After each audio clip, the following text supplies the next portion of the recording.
Welcome to Talladega Super Speedway for the Truck Thriller 300. Need to put my logos up on there, but this is the race info for this race. It's going to be who can avoid the carnage to take home the candy pail. The candy pail being tonight a lot of money. Multiple sponsors jumped in on this event, contributed a lot to it. There was a paint scheme contest, which Brian Grover won. I wish I did have a photo of his truck. It was a very nice truck. I might be able to add that relatively soon sometime, but drivers are currently just sitting in their warm-up right now, not really doing anything. They don't have to go out on track, mainly just talking to people with them. But I will pull up the starting grid for tonight. Actually, not let me see the starting grid. So I'll pull up the heat results actually for this instead. Let me hide the race info below this. I want to pull up both of them. So this was the results from the first heat. Hunter Parsons, Andrew Navarro, and this was, so I'm not going to go through all these, but it was a top 20 from each heat advance. So it looks like the person who got the last cutoff spot was Casey Sautek. Jonathan Smith just missed out on that. And the heat 2 results were, looks like the person who won that was Garrett Maines, automatically secured his spot in. The person who got the last transfer position seems to be Brian Stanley. Michael Skeely just missed out on that transfer spot, sadly for him. I was going to be a little bit mad at himself for that. But this is going to be a very big event. 40 drivers currently in the field. They just got done with warm-up. I believe it will now let me show you what I want. What I want to, hopefully. That would happen to be the starting grid. Yes, it will. Looks like it will go to the warm-up. And it might not be the starting grid here. No, it will not. So it looks like, yeah, those heats is what it basically has just went off of for that. I will get the camera situated on one driver here. These guys do have a Halloween themed paint scheme. Can't talk apparently. But if y'all, oh my lord, if y'all are new to Ghost Racing Network, if you don't mind throwing a subscription in, that will help us grow a lot as my SDK is freaking out over here. So let me get a refresh on that because that is evidently not supposed to look like that at all. Let me refresh it here so these displays will go away for just a little bit and then they will come right back on the screen. Just seeing everybody was over there, it made it freak out just a little bit. There we go. Looks like, yep, it fixed itself there. Everybody was in the race and didn't know what to do. Actually, had SDK mess up on me last week. Would not let me put a connection in. I've had to just go to a local connection, or not local connection, to a pretty much a browser connection for it. Everybody has loaded in. I will give them all a paint refresh when I see them all begin to roll. That may take a little bit as they have just got the formation. Notice now, as I will give them a paint refresh currently, so you'll see their trucks go white for just a little bit, and then they will all pop back in on the screen. Some of these guys do have some very nice paint schemes. I will give that to them. Looks like you don't have somebody going. Somebody's asleep back here. I'm not sure who that is exactly. They are going now. But Mark Whitley, he'll be starting up front in that 77. It will load here very shortly. It says somebody's crashed. They're just going a little bit slower than what they normally should be. As if y'all are new, like I said, don't mind throwing a subscription to Ghost Racing Network. This is also live on Roku TV, on the Sim Racer Hub channel if you are watching from that. Subscribe to Ghost Racing Network, trying to plug this channel as much.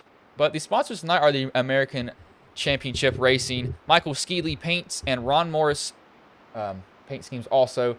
And of course, Team Watson Racing Setups. Use code WATSSPIN39. That is WATSPIN 39 for 5% off your purchase of their racing setups. Very good. Kenny, if you're watching this, you're a great builder. He's always making changes to the sets.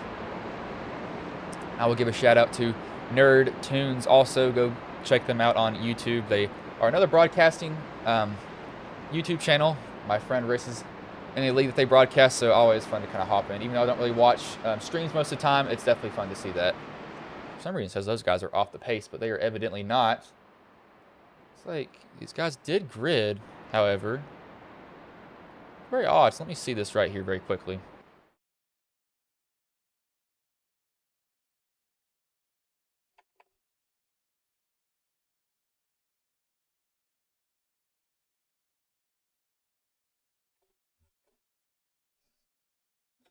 Looks like I just had it set a little bit shorter on the trucks. So I was at 40, and there's actually 43 in this race. So now these guys should not pop up as a lap down whenever SDK does refresh on itself.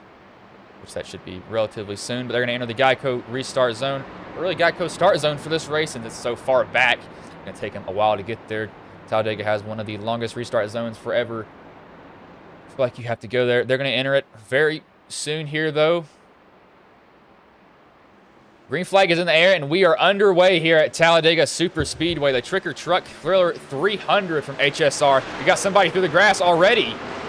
That looks like that was Stuart Bodrick. See what happened here very quickly. He just got turned off the start. Looks like off a Sawtex bumper. They stay green, though. That's not good for Starbrook, though, at all. He does not want that to happen pretty early. You guys have already broken up a little bit. 115 laps.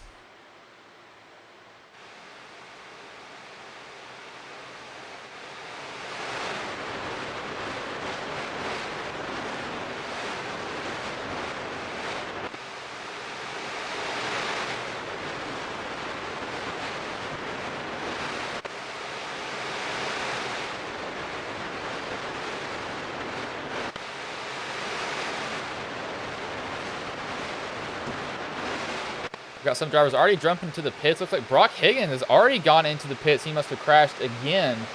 I'm not sure what necessarily happened to him, but he did jump into it. I'm actually going to set the headphone on the top of my head because it's so loud with all these trucks being on the track.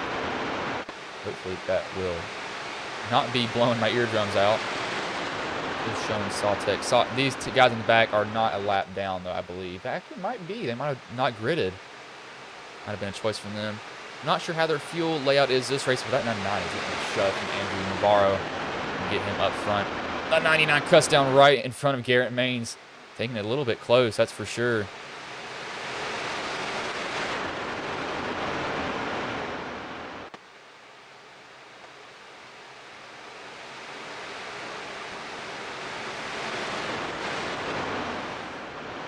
Definitely trying to put on a good show here.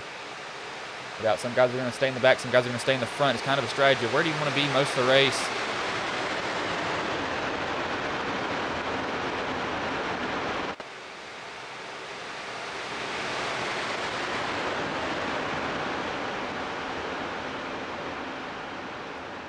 I actually need to close this poll. Looks like we've got, most people are saying Chevys. If you all did just join, you haven't missed anything currently.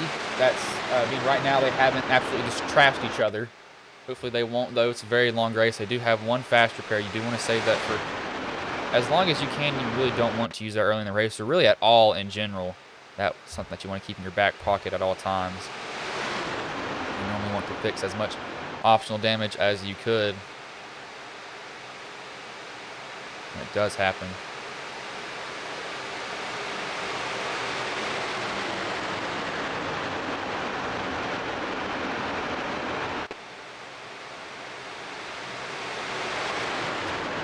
Good up here. It looks like kind of gotten guys broken apart, really. Everybody's kind of running bottom lane, middle lane. You see guys, some guys putting it 3 wide. Some guys like, it's just not worth it right now at this point. And I see where they're coming from. I wouldn't be going for it too much either. See these guys back here. 27 did get into that little incident earlier. Alan Hunter's back here. These guys might just be deciding, I don't want to be up there right now. They will lose the draft and probably go a lap down. I think their fuel load is 100%, if I'm correct. I don't know. I don't want to be saying anything false. Knowing me, I probably am, however.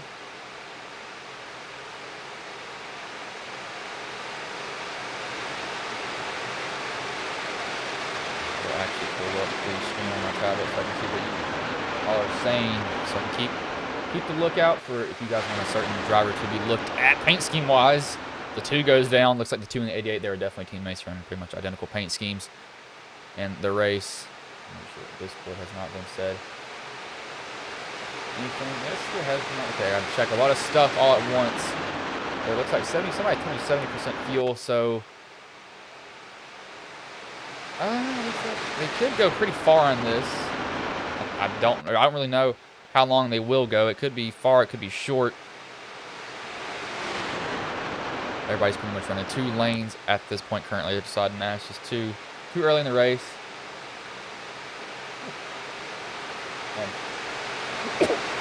Sorry, y'all.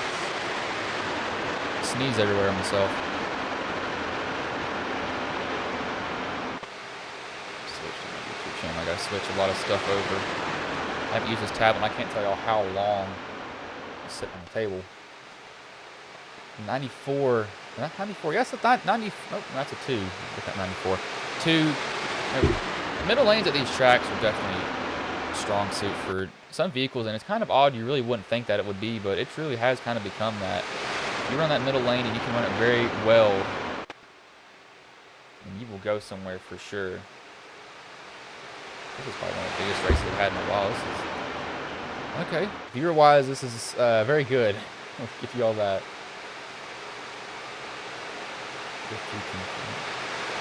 Viewers. See Matthew Coffee, he is, or Pear Coffee, sorry. I know his son's probably watching it. Make sure to say your last name right, running a Ghost Racing Network paint scheme. His truck. The 2 and that 88 just cruising side by side with each other. They're just like, oh, I'm just going to be here. I'm going to hang out. Let's just hang out in this position. It's not a bad idea from either of them either.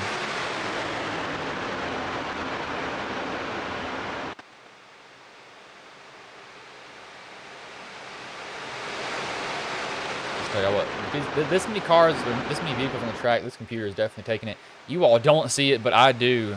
This is definitely struggling to stream, really, but luckily the PC should possibly hold up. It's pretty beefy, but y'all are seeing a very clean 60 FPS the whole entire time, no matter what happens. It's being forced to render it in that. Nerd Tunes truck, that is the 4 of Kenneth Bishop. Looks like he might be dropping to the back. Guys, I saw enough from running up front for that little amount I was up there. Guys currently are running about 52 flat for their lap time, so they definitely got some speed in their truck. But the 2 heat races before this did go very, very well. You'd be surprised how clean it was. I think both of them were only really 1 caution, and after that, it was clean the whole way through. Nobody got taken out. Nobody got dumped. It was very, very clean, which is very good for these guys. But to look at HSR, I was, of course, not going to stream that because that is a lot.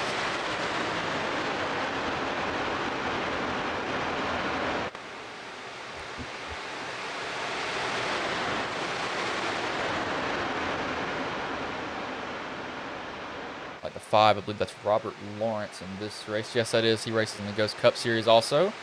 He tucks back in line with everybody else. 42, that is a pro driver. We do have 2 pro drivers in here, Andrew Navarro and Garrett Maines. Garrett Maines is running that, you see that, neon yellow and black Chevy Liners.com Silverado on the bottom.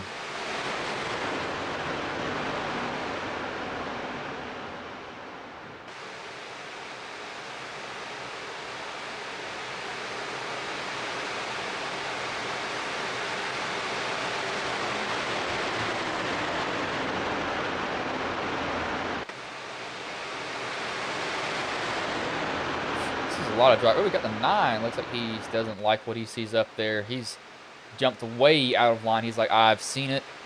Ooh, he's that right there, the 9. Got to match up. These guys should have matching numbers, hopefully, because this was actually a organized league. So they got assigned a number. I do see a 9. That's Stuart Brock. If he was a driver that actually pitted earlier in the race, he has a very good paint scheme too. I would give him that. He's inspired.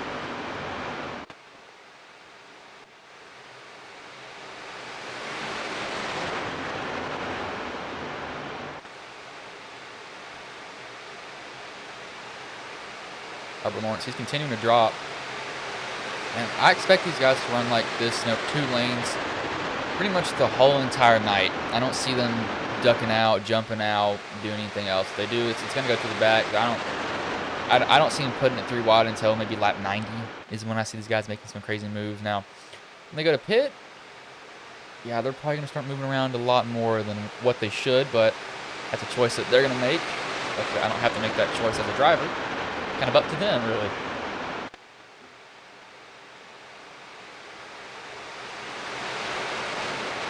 Somebody bobbled right. I believe that was the 53. I saw it hit the apron. That's one thing I have noticed at super speedways. Drivers try to get as low as they can on that apron. And when you can clip that just barely, that upsets your vehicle so much. It will really get that truck shooting up the track. It's like this uneven ground. They just do not do very good on it at all. Ooh, who is that trying to squeeze his way in? That's the 21 of Vickery. Squeezes right in front of Dustin Scruggs. Man, took a lot to make that move down there. I'm surprised he did that, but he made it work somehow.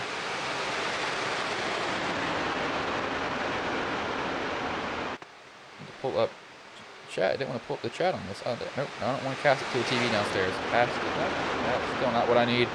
Come on, YouTube, give me what I want. As I believe this. Who was making fun of me for this earlier in the Discord? Oh, not that. Carrie, yeah, I do talk to my computer. I have to because it's getting on my nerves. With my laptop, trying to get the chat pulled up so I can actually monitor what's being said. There we go. I got it monitoring now. Monitoring it now. It finally decided to stay where I wanted it to be. That's good. I believe you'll see a lot of this too in this 88. That Andrew Perez and Mark Whitley working together. I don't see these guys really moving off each other. I mean, almost identical paint schemes. So these guys obviously are teammates. Got the Why So Serious truck on the top. That's the 17. Looks like a Joker-inspired paint scheme. Y'all are going out for Halloween. Be smart. Check for razor blades. Any creepy old men walking down the street, don't talk to them unless they're in costume. I had something happen to Megan Grawley. I said his name right. Oh no, there goes a 45 down into the 99. That's going to trigger a huge wreck. That's going to be a big caution. That's going to be brought out there. It looks like that 7-4. Oh, 9. This net goes to the 7. Matthew Karkoffey got in that also. We had just panned back. I think that was the 54. Maybe he got a little bit of a bump through the tri-oval. I'm not sure what happened. Don't want to be saying anything too soon. We'll have to go on board with him. That's Dustin Logston. Sorry. Hopefully I'm saying his name right. Let me get his chase camera. I think he hit a bump. Oh, there it is. Yep, right there. Just a slight tap from the 76. And then it set off a lot behind him. So I think that was the initial stack up. And let's see what happened here near Matthew. Looks like these guys kind of scrambled to get away. Everybody kind of scatters. Matthew can't check up 7. Has nowhere to go. Matthew just ends up tapping the 7 barely. Locks his down. Backs it into the inside wall. 3 other drivers were collected. So caution early. Some guys are going to have to use their fast pair. The 7's definitely going to have to use his fast pair. He has no choice at this point. Looks like there's just the slightest contact. The 54 got down to the 99. Then everybody scattered. And they really didn't have anywhere to go in that short amount of time. But not sure who that will be on for the penalty. We'll have to see. That's not even I truly know. But, you know, I'll also kind of have something for you all. Don't believe I've ever really done this on anything, really. Let me see if it is working currently for me. Yes, nope, it's not. It has disconnected itself. So let me reconnect itself. Start this camera back up. Nope.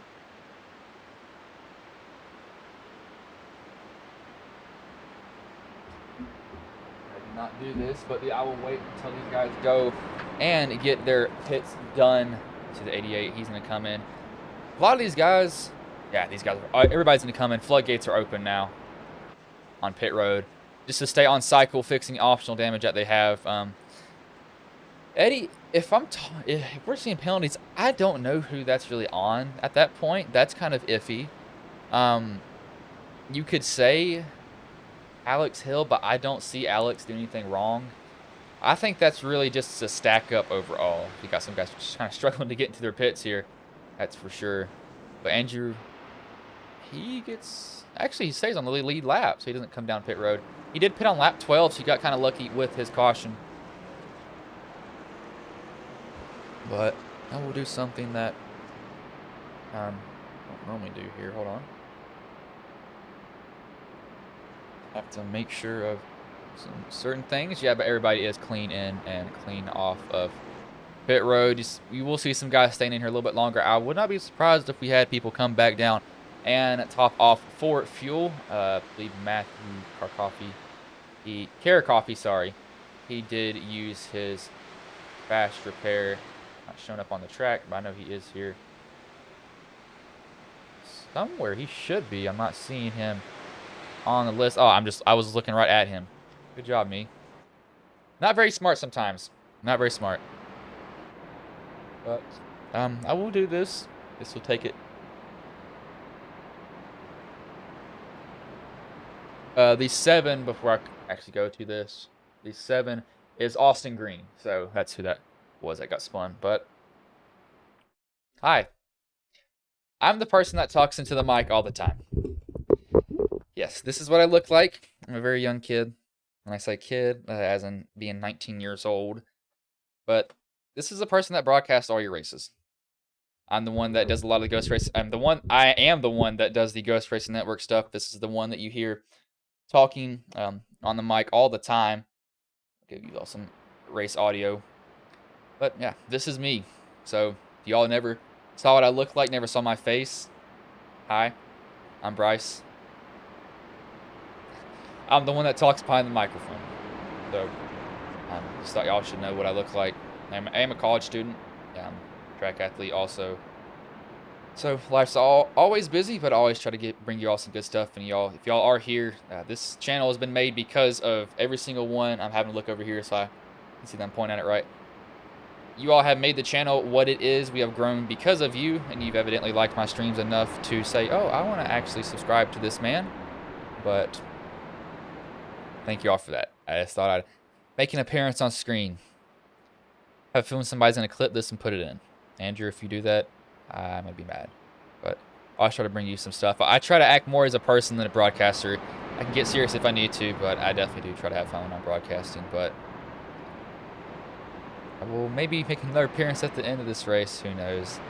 Actually, I had to set my phone up just for this alone. So it looks kind of weird. That's for sure. But we will send you all back to the race now. Enough of seeing me. You can go back and watch if you want to see my face, but this is me. As I thought I'd just do that for you all. Might as well. I don't ever show my face on anything. That gives you a face attached to the voice.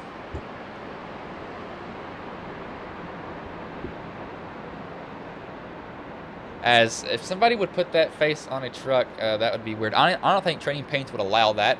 They might, but back to the racing. Daniel Eberhart will lead him to green. Andrew Mungangroli, I think I said his name right. Probably didn't know how I say last name. Will start second. Mark Whitley third. Jeffrey Vickery fourth. Top lane 53 in the 88. That is Kerry Whitaker and David Duke. Kerry Whitaker in that nice paint scheme there. I've never saw him run that before. So that's very good. I will give him that. Very good paint scheme. Yeah, what? You all are some weird people saying put that face on a truck. That is for sure.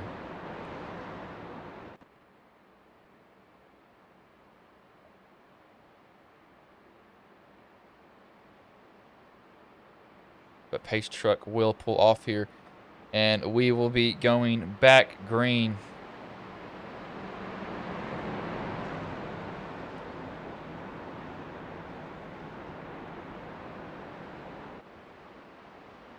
One 115 laps, 17 have been completed so far. 94 is going to be a little bit off strategy here. Pitted 3 laps earlier, able to save a little bit of fuel, but he leads them back to green here. He gets a big jump. That actually might not be good for him. You do not want to get a big jump at tracks like this. 90 and the 77 don't get going either. Looks like we had a little bit of a stack up in the back of the pack. Drivers didn't get going all around. Struggled just a little bit.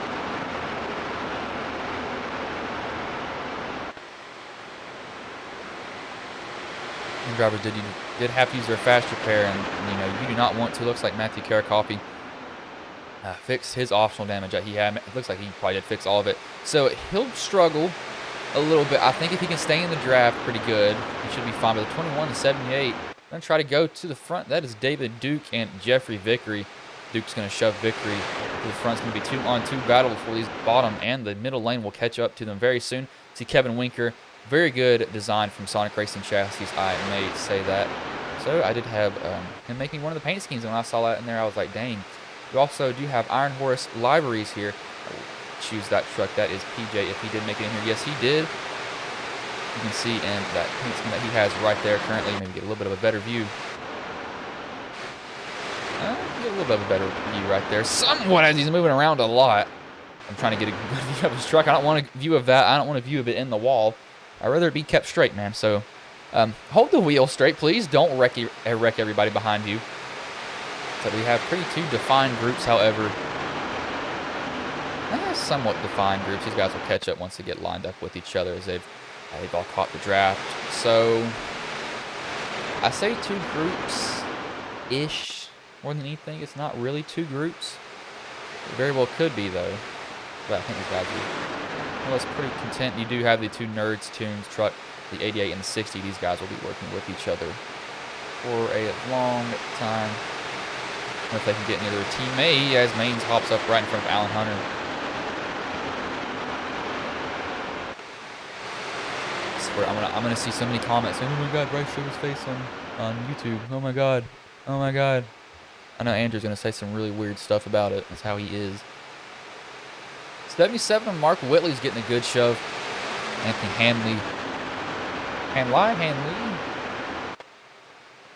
I think I'm gonna say Hanley. I think that's what his last name is. I'm gonna say first. I might just say first. Who knows?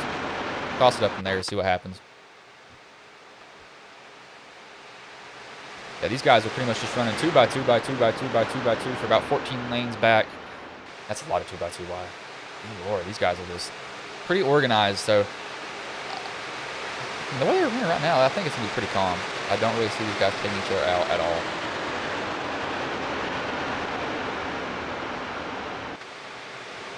Oh, we got a bump there. The 27 got a bump from Matthew. Ron Morris Jr. What are these guys doing in pit road? I just realized they're in here. I'm not sure what that's about. That's kind of odd to see them down there. I wouldn't expect them. I didn't see them get into any incidents. They could have gotten into one. I'm not completely sure what happened though. I don't. That's not common. I didn't see a crash. I know they have a fast repair.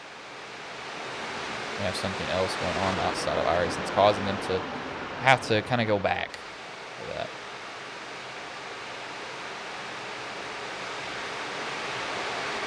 .906 all alone. You have to tuck behind the 25 here if he wants any chance. He will do that. Sees the gap. Just takes it. First option, or first opportunity he gets. Y'all are all. If y'all are a Vols fan, he's at 78. Let's see. Tennessee-inspired paint scheme, Tennessee Vols. I have a friend whose sister is going to Tennessee. I don't go to a big college, so really wasn't portraying to me. But if y'all are fans of that, we do have somebody trying to represent them here.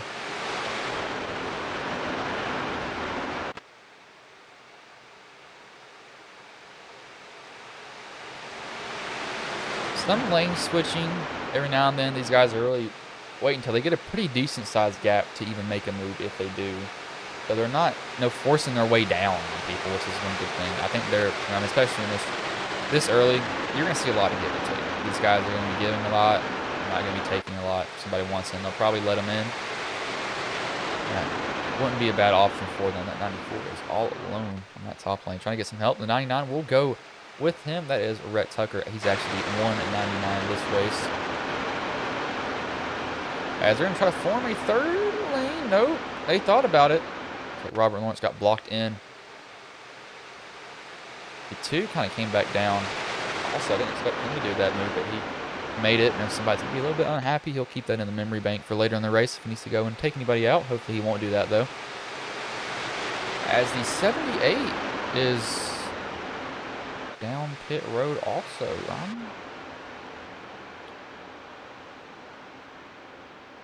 I'm not sure why he's coming down pit road. That's odd. He was running up front. Might have some other issue.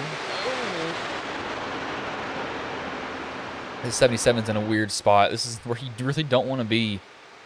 3 wide now we have guys. You can see somebody ducking out on the straight or back stretch. He's sitting there like, I do not want to be in this at all. And that would probably be a good call if I were them. I wouldn't want to be in that position either.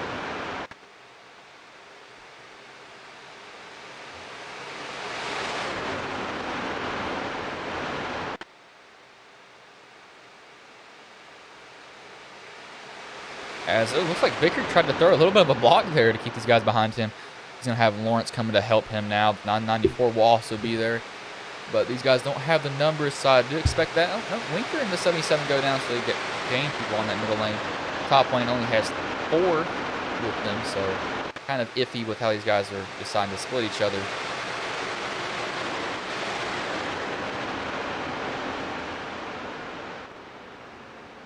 Don't know what happened to the 78. That has me confused. He might have went to go get his teammate if that is his teammate, but I don't know what that was about. That was very odd to me.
Going through a little bit of the exit cameras there, just give myself this very minor break from talking. You know, single broadcaster is a little harder every now and then. The 88, the 2, the 76 are still trying to work that top lane. Not doing bad for them, not doing great either at the same time. They're just kind of there at this point more than anything.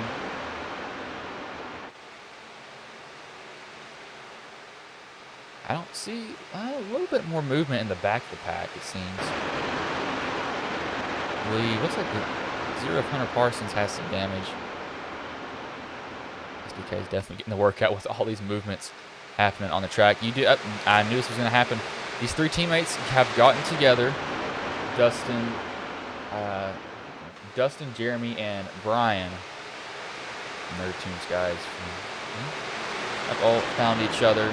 This is definitely a calculated move. No doubt in my mind for these guys to be riding back here like this. Because if I was him and I saw this happen up front, I'd say, no, we are going right to that. As what was Eddie? What did he do in this play?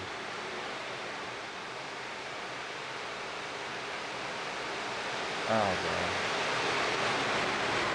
god.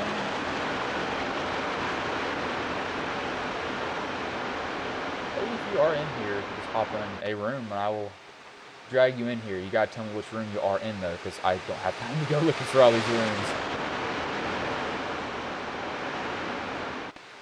As you know, if you all are watching, I wish I could put up a normal poll, but I can't do that.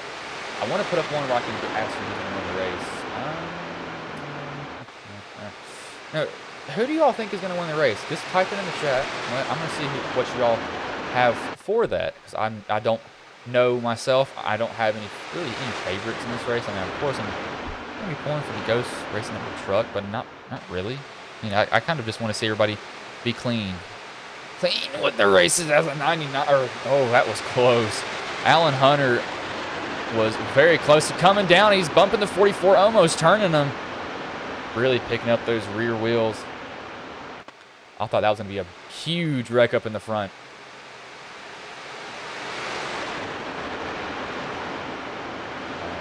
Eddie, yes. Let me respond to you. I can't type when I'm trying to look over my microphone. Good job, me. So we got Speece a lot. I raced, actually, Tyler, I raced against Speece in Ghost Cup Series last season before I stepped away and did broadcasting for that league. So I didn't know Speece was his actual nickname was Speeds, the Rocket. Was it Rocket Ship? I think it was Rocket Kyle's. Or Kyle Rocket Speeds is what his nickname was. As the 90 throws a block in the 77. Let's throw these guys into the wall doing that. That's very aggressive. So, ooh, we're not giving and taking anymore now. 21 tried to come down the 99, said, you ain't coming down in that lane. He's not having that at all.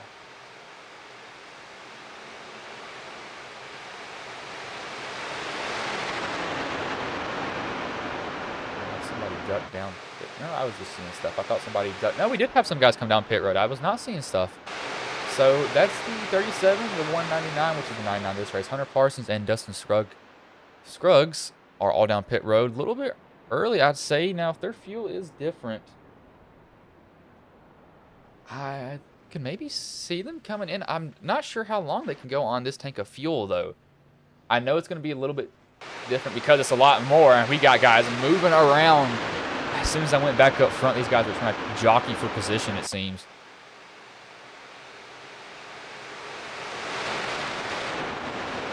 So maybe we'll see as Wally Baptist jump to the pits. I'm not sure. We got guys jumping to the pits, and I'm kind of confused why. These guys have gone 3 wide for I don't know how many laps at this point, and so far, I'm not even going to say that because I curse in there. I'm going to hold that back. I actually not say anything about that. I thought I was going to take him out. Ooh, that green tea does not taste good. Stay hydrated. Sponsor me, Lipton. Anyone sponsor me. I do need some more. I will give them that. I need some more sponsors. Really, the only official one that I have is TWR and W, which I kind of don't. W's kind of like right now. I do have a code, Ghost15 for 15% off your purchase at W.GG Energy Drink Mix. Of course, I don't use energy drink mixes. I use water, Gatorade, and my will to live that I have still somehow to power me through the day. Good job. Looks like we do have the second. Everybody's kind of running the bottom now at this point. Yep, there's all teammates. There they are. I knew these 4 would find each other. 4, 8, 60, and 54. All decided, we're going to get up there, help each other now at this point. Well, that's when I say get up there, I mean get towards each other more than anything else. These guys decided to do, and that's not a bad idea either. Mark Whitley. These guys have been swapping the lead a lot here. A lot of lead swapping. Nobody's really had the lead themselves. They've been kind of just handing it back and forth to each other more than anything. I do think these guys back here are pretty... Actually, not, those guys aren't. These guys here are probably pretty content with where they are. Away from the danger more than anything else. They're not going to get taken out. Hopefully. They probably will get taken out. The broadcaster's curse. As God. These guys are going 3 wide. Every single time I go back up here, they have not moved from 3 wide, I think, for probably 10 plus laps. I don't think they have. And that is amazing. And I will drag Eddie Hawks up into here using Team 2. So, all right, Eddie, let me make sure I can hear you here. Can you hear me all right, Bryce? Yeah, I can hear you, man. Yeah, I've been following the race pretty good so far. Yeah, it's not bad. I'll give them that. Pretty clean racing. These guys have been going 3 wide for I don't know how many laps. Though they've been going at it up front, that's for sure. Ooh, there's a close one. Yeah, with that many laps to go, I'm surprised they are 3 wide. These guys have been definitely close to each other. They actually, as soon as I started talking about that, they've kind of sorted it out just a little bit. They've decided to run the bottom. Now, what this could implicate is pit stops here very soon, because that was a very, very subtle change from going 3 wide to only running the bottom lane. So I think the pit stops might be happening here very quickly. Yeah, probably so. A lot of them trying to get to the bottom. I think we just had it if you wasn't pit a little bit earlier. Let's see, it might be this time by. The way these guys are lined up, I do have a very strong feeling we will see it this time, though, because you don't see them go from 3 wide to like that so quickly unless they have a plan for something, that's for sure. Have to see. They're 75% fuel, are they? I think it's 75% because that's what somebody told me. And I don't know. I'll have to maybe ask Andrew when I do get a chance to do that. I think it's got to be close. I think it Yeah, has to be close when they're going to come down pit road.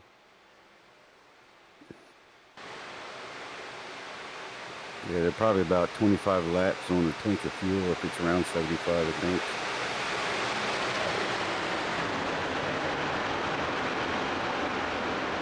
Yeah, fuel limit 70%. Yeah, so I think they run 50 most of the time. So maybe 40-ish laps on the tank, possibly with it being just a little bit more. I think that's what it will be. That just got somebody saying 75. I don't know how long they can go on fuel. Then I know they're gonna at least have to stop once. I think maybe 2 stops. They did have some cautions come out, so that would definitely change that up a little bit. Oh yeah, they'll be having more than that for 115. One thing these guys what we need to do is count backwards from 115 what you can do on a fuel run, depending on if cautions or not. But you take your first pit stop early and then just run them out from then on. One thing these guys are doing, though, running behind somebody is saving you just a little bit of fuel, so they can be extending their fuel window a little bit more than what it originally is. And I know if you have an app called Crew Chief, which I use that, you can say, how's my fuel, and it will calculate off of your fuel usage how many laps you have. You can kind of base it off of that, and it will be changing with the race as the 5 jumps down to the bottom. Robert Lawrence cut that pretty close, right behind somebody. Yeah, the leader normally, he'll give up at least a lap or maybe even 2 in a full fuel run if he stayed out the whole time compared to the field behind him. You cannot stay. You want to be leader, and you also don't. Because it's kind of a weird, it's a weird position. At the end of the race you do, but you're also probably going to get turned for the win. Early in the race, you're like, okay, I'll be up here. Safest place. I don't know. I really don't know. I think at these tracks there is no safe place. There is no safe place at these tracks. No one is safe. As that's a very good paint scheme for the 72. Who is that? That is Jonathan Smith. I will give him that. That is nice looking. Yeah, they're pitting now. Yep. No, it's somewhat close. Floodgates have opened now, so you can get in there. We got somebody getting in really deep. Oh, they got slowed down just in time. Yeah, that was Daniel. You want to be very clean and clean out of your pits. If you mess up, but kind of kill your shot to win. It does. It does. I've won 2 of Daniel's races last week, but you just go through your pit stall a split second, you lose the pack. I think everybody in this group was clean in and clean out. I believe these guys did take probably 4 tires, knowing that they're getting a full tank of fuel. Might as well just put them on there. But we'll probably see the next group come in also this lap because of their hand being forced. Let's see if they will. They might stay out one more lap, but I think they'll probably come down this time, as looks like we got a split decision kind of. The guys that were leading the pack stayed out, but everybody else comes down. Driver's getting really hot. Nobody clobbers each other, surprisingly, as we almost have a little bit of contact. Oh, we got somebody gets turned. 60 tries to go into his pit stall, goes through a truck. I think he was actually right at his pit stall, though. So he's going to be hurt just a little bit. That's Jeremy Stanley. Stanley. I'm not sure how much he'll be hurt. I think he's going to be hurt pretty significantly from that, but he was relatively close to his pit stall, though, so I don't think it's going to be as bad as it could have been because of that. As he's definitely lucky. He's going to be able to keep. He's fine. He's very lucky. He got contact when he was turning into his pit stall, so that's why he's able to stay with the pack. But they might run off and leave him, though. It's going to be tough. As Ambrose stops, he might have gotten a speed in the pits. Somebody He just gets stopped at the end of pit road. Yeah, he just toes. He might have gotten a black flag for speeding in the pits. I realized that his race was over, but Denver Lee, he's in pit road. Jeremy, he's right on the verge of losing the pack. He's right there. He does have the 24 PJ. PJ's going to catch him here. 24 behind him. Yeah, but this 24 is going to have to lay it to the 60, and it's pretty hard to shove not having somebody behind you because you just don't have that pushing factor helping you. Yep.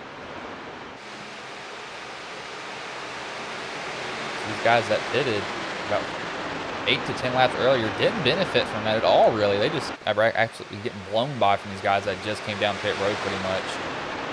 Yeah, it looks like the other pack's getting ready to catch up to them.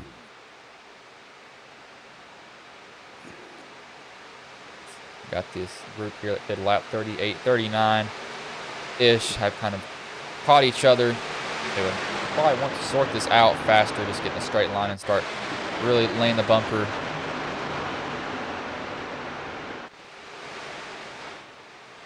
Some drivers would like to raced a lot with Chris McAuliffe. Garrett runs with us every now and then, and I love it when Garrett runs with us because he's out there to teach everybody. I've learned a ton off of Garrett and Jason both, just out in practices and running races with them.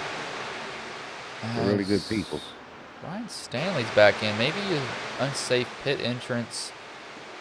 We got drivers coming down pit road at times that I wouldn't think that they normally would, so I'm a little bit confused why they're back down there. Of course, I can't see any penalties that have been given out if there were some given out.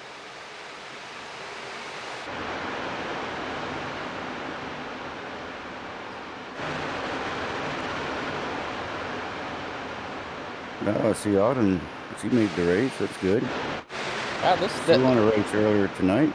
And, you know, the heat races before this, they were clean. There was only one caution in both of them, or one caution in each. And that's really awesome. They did very good in the heat races to get into it. Drivers had to do that. It was 43 drivers that got into the race tonight. As Ron out of 60, yeah. Ron was race control. I believe we have some people in here that were race control, however. Had to register as a driver, of course. And they're normally not as clean because, you know, they all want to make it, right? Oh, yeah, these guys. Oh, we got a stack up here. Almost a wreck. I'm not sure what happened up here, but these guys really stacked up in the front. 3 wide. These guys have been going 3 wide for most of the race. Back on the track. Got a Kevin LePage up here, hopefully. Vickery's all the way to the wall. The whole track's clogged. I mean, he has nowhere else to go to stay up. No. Yep, he's got all you can do is stay up here and hope you don't get whacked. This track's wide enough. Yeah, he's lucky about that. He didn't get ran over. He just stayed out of the way. Good job by Vickery. Talladega is a big wide spot, too. Daytona, 4 wide. It's a little iffy. Talladega is a very, very wide track. I know Daytona is very, very narrow through the tribal. Compared to this one, it sure is. Ooh, Daniel down below the yellow. Oh, we got a wreck up here. The 53, the 42. 53 just got sent to space. Huge wreck in the front. I'll go back and see what happened. I saw Whitaker get loose. Oh, he might have gotten turned. Back it up. He very well may have gotten swiped in the rear end. Go from Kerry Whitaker's camera. I think he got a swipe. Let's see what happened here. Oh, yeah, he got swiped in the rear end, and that got him loose. That was a 95 that hit him down. Yeah, he went to go up, and then, and put him down into... Ooh, that was down to Winker's path, and he clips a wall. All right, and that shoots him up in the air, and this is a lot of guys after him. Looks like the 4 was in it. Oh, look at Garrett saved it. Boy, that was close. 4 was in it. That's a lot of guys. Looks like it's only really 4 or 5 drivers in that wreck, but that's not what... I mean, some guys probably do have their fast, but that might take some people out of the race. I think that most of them should be fine. Everybody went to the wall when everybody started wrecking. 33 to 25 to 81, 4, 04. It took out a few. You don't want to see drivers come back down the track. As soon as they start coming back down the track, you're like, oh, no.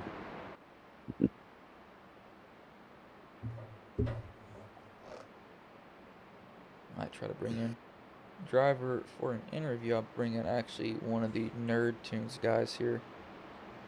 Get a chance to drag one of them. I'm going to wait for them to do their pit stops, of course.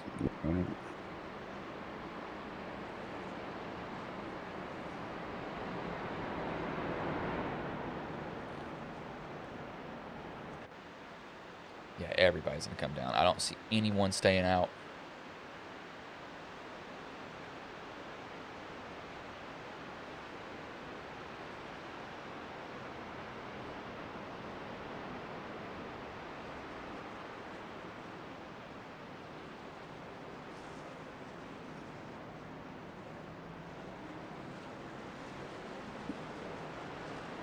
4 has that damage on his truck. I don't know if that's optional damage that he can fix or not. I think Which he'll one? use the 4 of Kenneth Bishop. I think he will fix a lot of the optional. Now, if he has engine damage, of course he's going to be... Yeah, he's got some left rear damage. He's got some front end too, so I'm going to have to see what he does. I think he'll just stay in pit road and fix the optional that he has. Front end Yeah, is might as smashed well. in. I think that could be pulled out pretty well.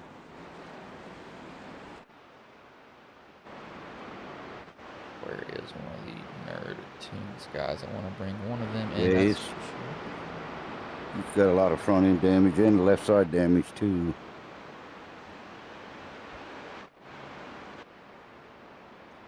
We will bring in... Let's bring in the 19th place driver. That is going to be Dustin Logston. So let me snatch him, drag him into the booth. It's going to take me forever to drag him up here, though. You got to find him first. Oh, yeah.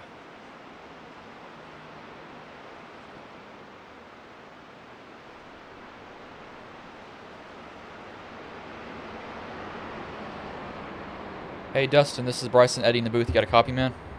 Absolutely. Man, so you're currently running 19th right now, but long way to go. What do you think you have to do tonight to, avoid all this carnage and win here? Survive. That's going to be the biggest thing. Survive big time. We were up at the front early on just to kind of get a feel for it. Went to the back there.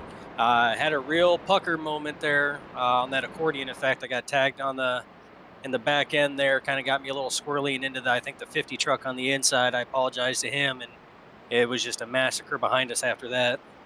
Yeah, man, so it looks like, it seems your plan, I've kind of noticed this, looks like you guys are trying to stay around each other, as in you guys, I say your teammates. So are you going to try to stick with them the whole entire night pretty much, and then at the end it's pretty much gloves off and whoever wins, wins?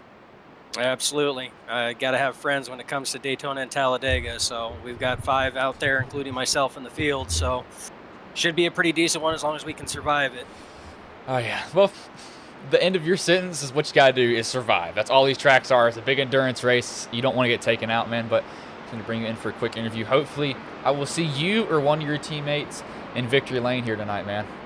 That's the plan. Good luck. Justin Logston. Got to drag him all the way back down to his room, put him back with his team.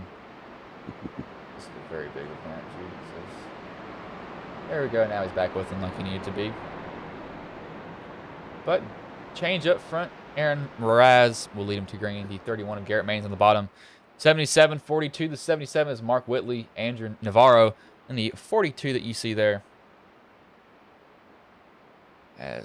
Nope, I did not want to click on that. Give me back to the actual video. There you go. See some drivers are going to be slowing down. I know some EOs will probably be issues. They're trying to get that sorted out. Don't want to get a black flag on each other. 1, 2, 3, 4, 5. Looks like they got a spotter in here for their team. Yes, they do.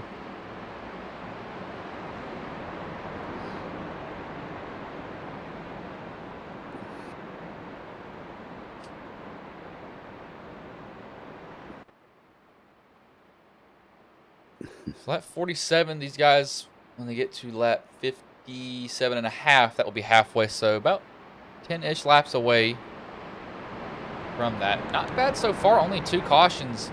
Not many people out of the race, which is very good. Yeah, with this amount of cars in the field, they're doing really well. Yeah, now if you could be patient the first 3/4 of the race with 115 laps, and then it gets real exciting after that. Yeah, we probably just cursed them saying that now. They're probably going to go take each other out. That's how it seems these races go.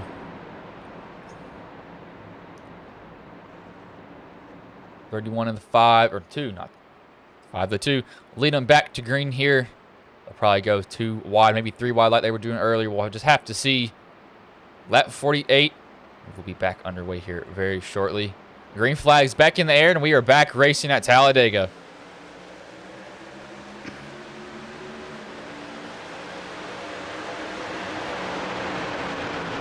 Gets a good start. The 42's on his bumper, giving him a good shove also. Making sure he doesn't really lose that position as he takes a swipe at him. Bumping in the corner. You can do it sometimes if you got the driver in front of you really trust, but he took a swipe and almost turned him around. It really lifts up those rear end of the truck, gets those tires off the ground. Almost turned him, but he luckily able to hold on to it. Yeah, you got about a 14,000 I rating in them first 2 rows. Oh yeah. They know what they're doing.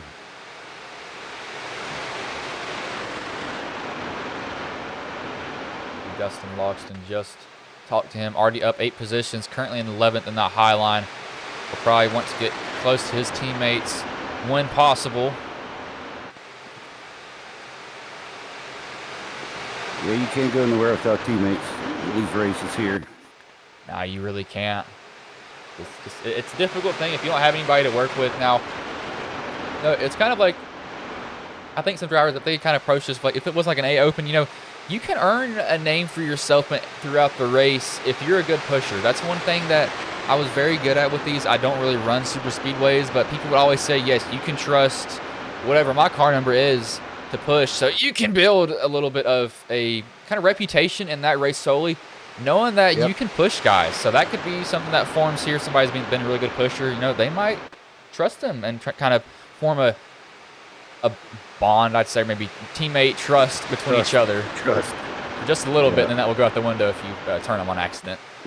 Yeah, if you help somebody all race and you're pushing them good, or it goes the other way too. If you're the car in the front, if you can hold a line, they will push you. Oh yeah. But if you're all over the place, they won't get up close to you because you know they're going to go wrecking you both, really. Yeah, there's kind of a story. A Open at Talladega. I had guys that were literally looking for me on the track because they knew how good I shoved. They were saying, "Where's that one?" or whatever my number was that race, because they wanted to be behind them. So you can definitely build that if you're racing on the track. Yeah, for sure. And that's what you look for too. When you don't have a teammate, find somebody that you know that you can push.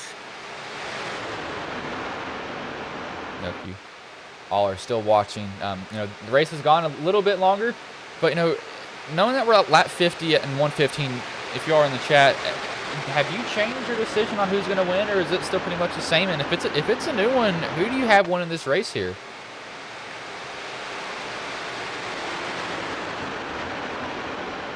Say, I'm kind of looking at some of these guys in the back. They're staying out of it, so they're realizing I don't need to be up front so It's early. safe. That's right. It's one of those, you either want to be in the first 2 rows or maybe the last 2 rows. Oh yeah, if you In the beginning of the race up until, you know, probably like 20 to go. one of the hardest things to kind of decide too is, you know, you get in the middle of the pack, that's kind of an iffy spot too, because you can't really avoid a wreck because you're just, I mean, you're literally right there. So I know some of these guys, they don't want to be where they are. And then normally just back out too. You'll see a lot of either go high or drop down, you know, below the yellow when it starts getting really dicey. I'll guarantee you the last 20 laps are going to be 3 wide. Oh yeah. And you definitely don't want to be in the middle of that if all possible. But you got to be up there to win it. So normally the good thing is keep the draft, you know, give yourself a lot of space. So if something does happen, it gives you time to react. Got the 21 and 53. That's Vickery and Whitaker back here. I think Vickery, or not Vickery. Whitaker didn't take a fast repair. Oh, no, he did. I think he had to get towed because he blew up. So it looks like he is currently, I think he's at least 1 lap down. I do know that for sure because it was showing red in SDK for his name. Did they give them all 1 quick repair? Yeah, they did have 1 fast repair in the race that they can use. Okay. Yeah, I didn't know if they had. I know that. I think they was giving them 1 for the heat races. Yeah, they Or did maybe get. They got 1 for the heat races also. Oh, okay. That's cool.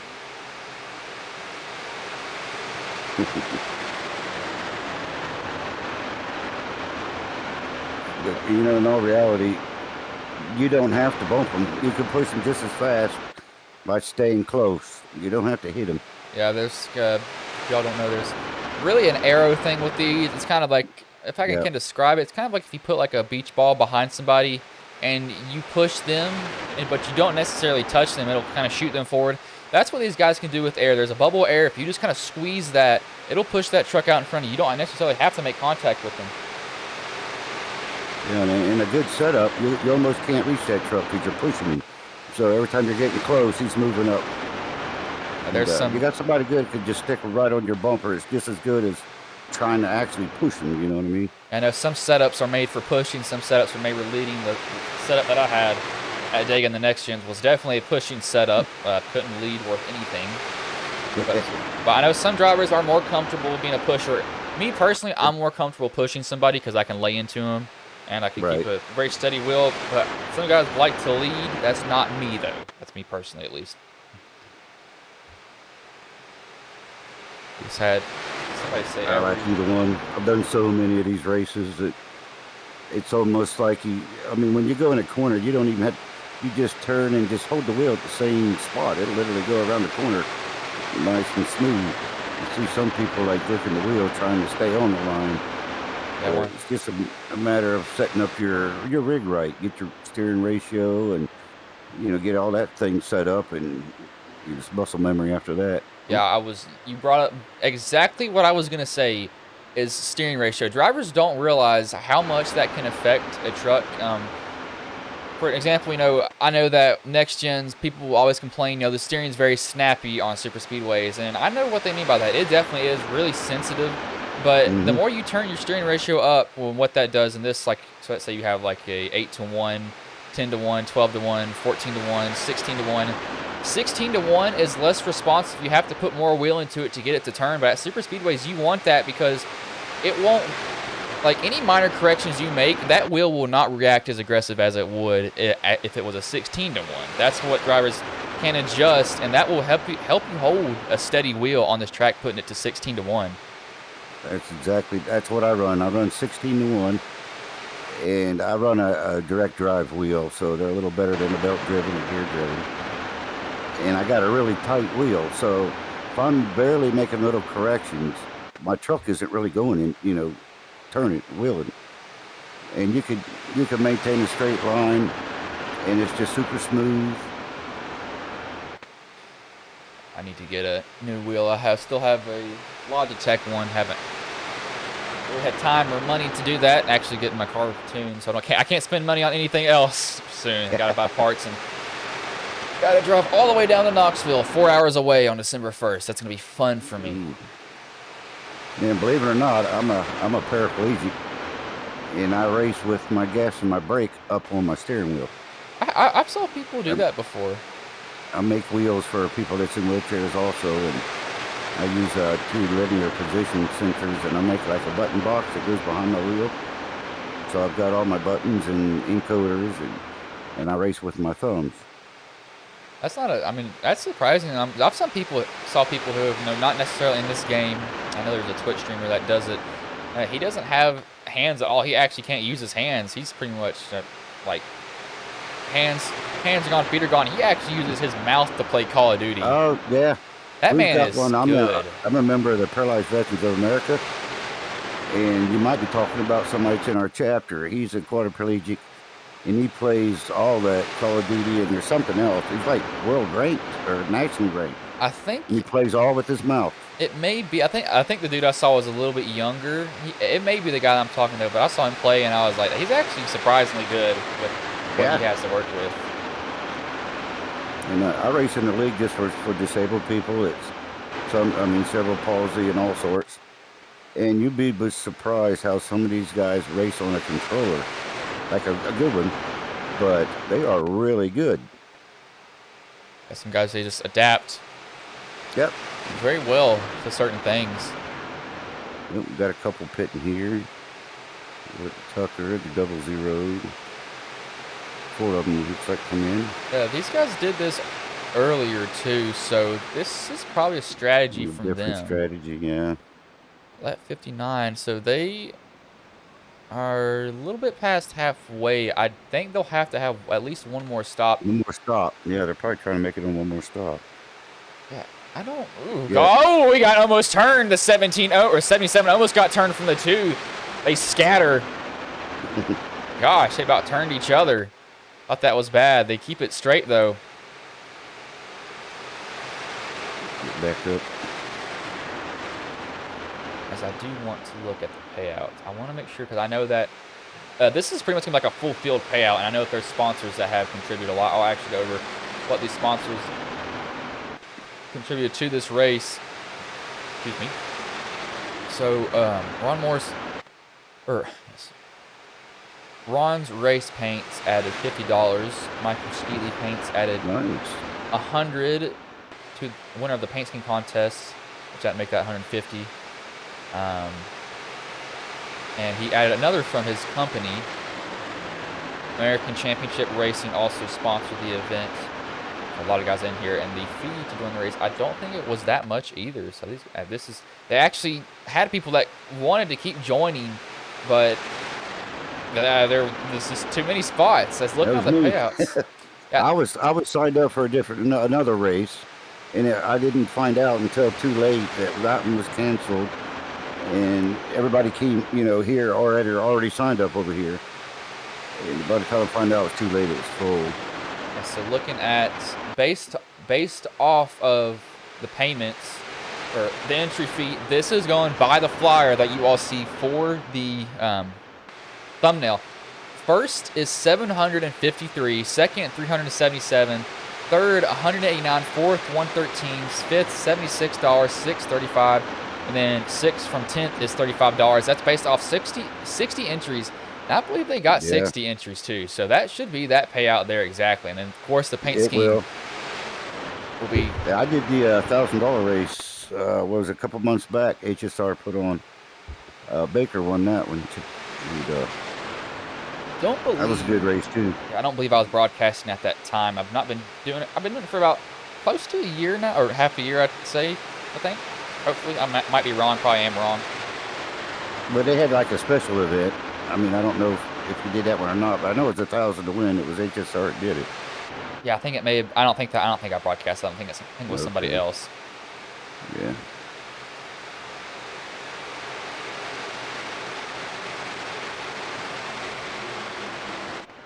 We see this group that came in pit. They are losing time though very quickly.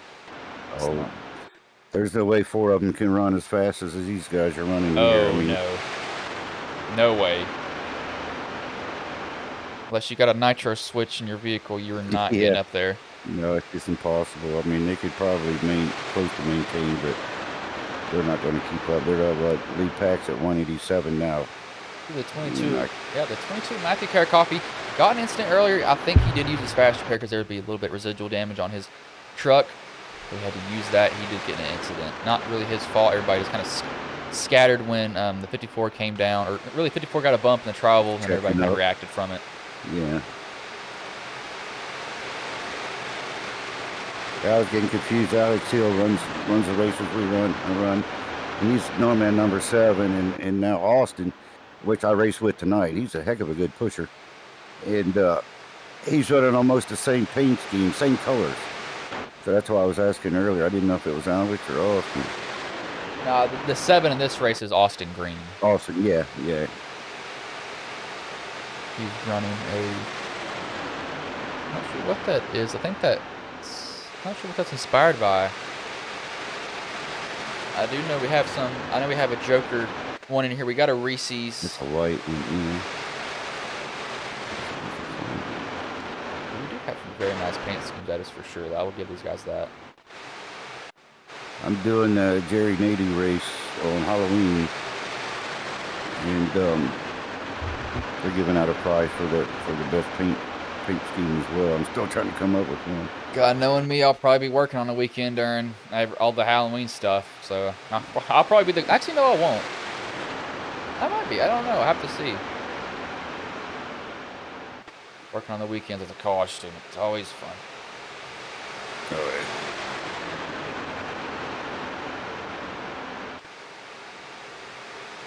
Well, the front, they're being pretty patient. They're not giving everybody plenty of room.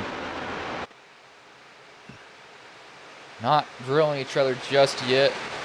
Laps are starting to wind down. They have 50 to go. I don't expect intensity to pick up until 15-ish. Yeah, 15, 20 to go. They might. And they got one more stop, so it's after that pit stop. Ooh. A little bit of a stack up there. Yeah. 54 and the 14. I think the 14 got into him. He very well could have. So the 54 lets the 22 in line there. He decides he's going to tuck in behind you. Not do anything too aggressive. I think after this next pet stop, you'll see they're going to try to shake each other, get in and get out. If you can lose a few, you got a better chance of winning.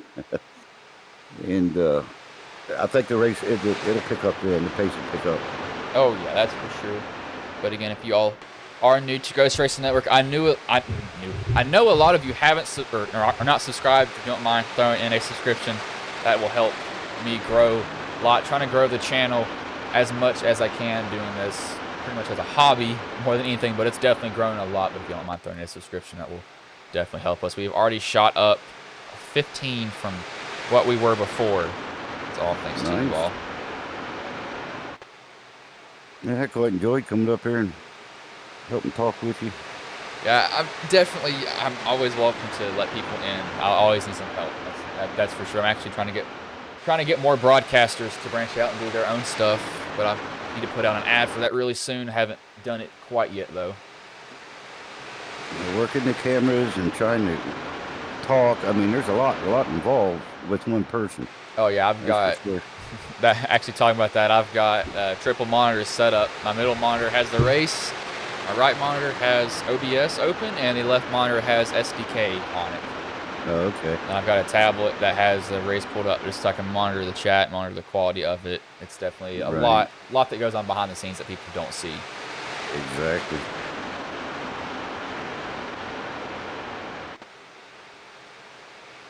So got 4. He's rebounded very well. Maybe the guys got coming down pit road, possibly. Yes, the 16's coming down. Not sure that was Ambrose ducks out also. And the 26 is through the grass. Might have gotten hit in the tri-oval. 04 oh no. This is not good for the 04 at all. He just missed his pit stall. So that might... Yeah, that probably just threw his chances out the window unless we get a caution. He's already a few laps down as it is. Oh, yeah, that's not good at all. Well, he was 2 laps down, but...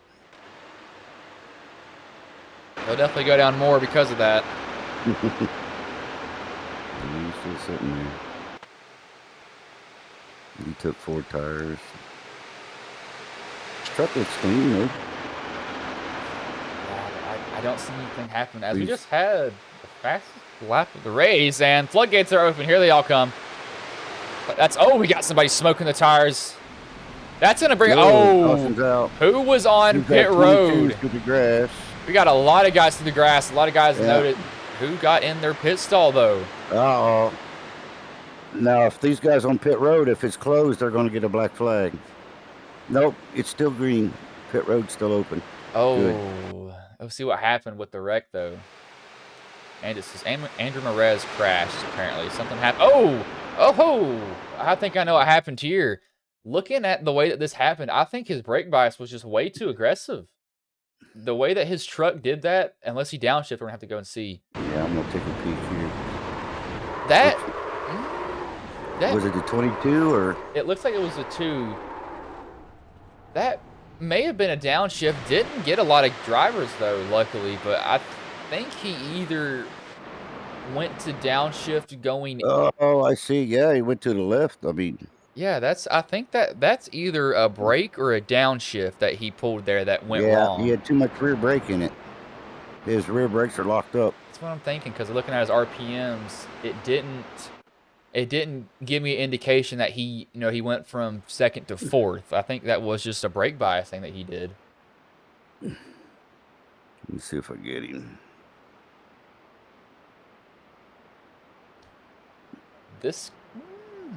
I believe with race control being here, I think that all the guys that were going on pit road that got one will have their black flags cleared, hopefully for them. Yeah, because I don't know how many times I've went on there and the caution come out as you were just getting on, and then all of a sudden. Yeah, that will I think that will definitely be cleared. That was terrible. And I'm surprised that he didn't actually get that many people with him, which is surprising.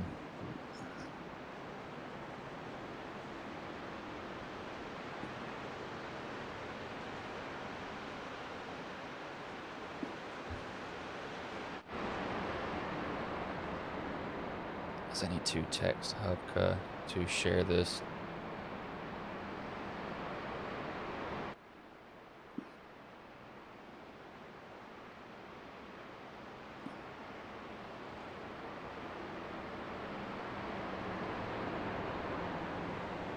Looks like this is kind of a gift for the 7, though. He hadn't came. Well, no, it's actually not a gift because he'll go right to the back of this pack. Oh, I thought it was, but evidently I'm wrong there. Yeah, I wonder.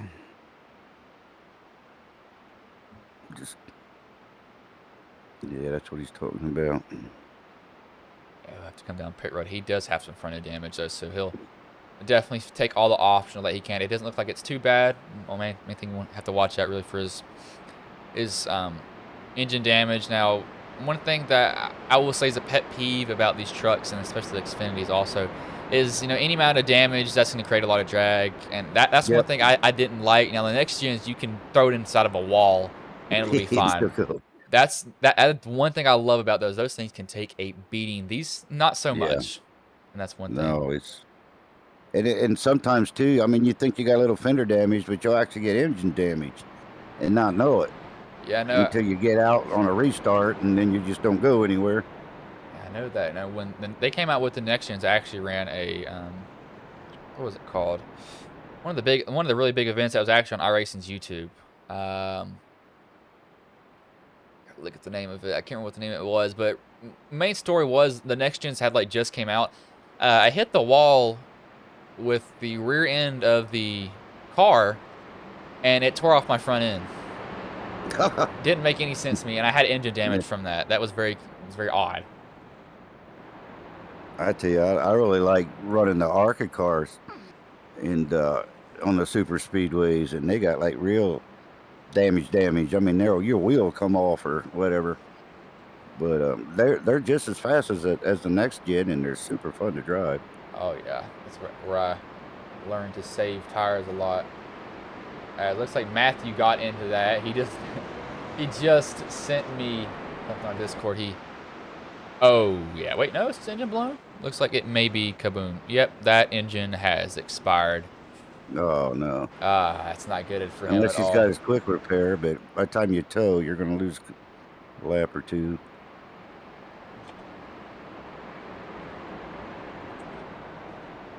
We're going to send this link to somebody to share across the Discord.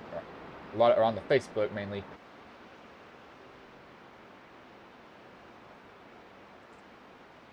See, I was watching that, and Garrett Maines came out of the pits, and it was still green, but he got a black flag for entering the closed pit, because what happens is the field gets so strung out with so many cars. When something like that happens, the leader already passes the start finish, and technically you're supposed to stop until the whole field goes by. I believe. That's why, you know, leagues have race controls a lot of times, because iRacing is not so smart on some of this stuff. For it, so that's why we got some guys up, or eyes in the skies, really looking over it to make sure that people who did get black flags should have gotten them, or they should have had them cleared, and if they did get them when they shouldn't have, it's cleared for them. Yeah, and a lot of times they'll go back and review. If you ask for a black flag, they'll go back and review them all first before they pay out. So they normally will do it. It's not perfect, but you know what? It's fun. You know. Oh yeah.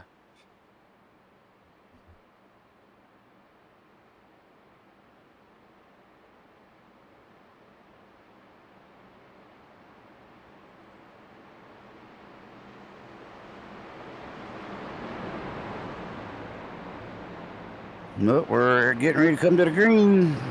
If they're still figuring out where they're all supposed to be. So the 78 will lead them back to green here. The 88 of Anthony Hanley will be on the outside, or Hanley will be on the outside of him. 44, 99, 33, and the 73 will be the top three rows here. Green flag is back in the air. Lap 72 of 155 right now.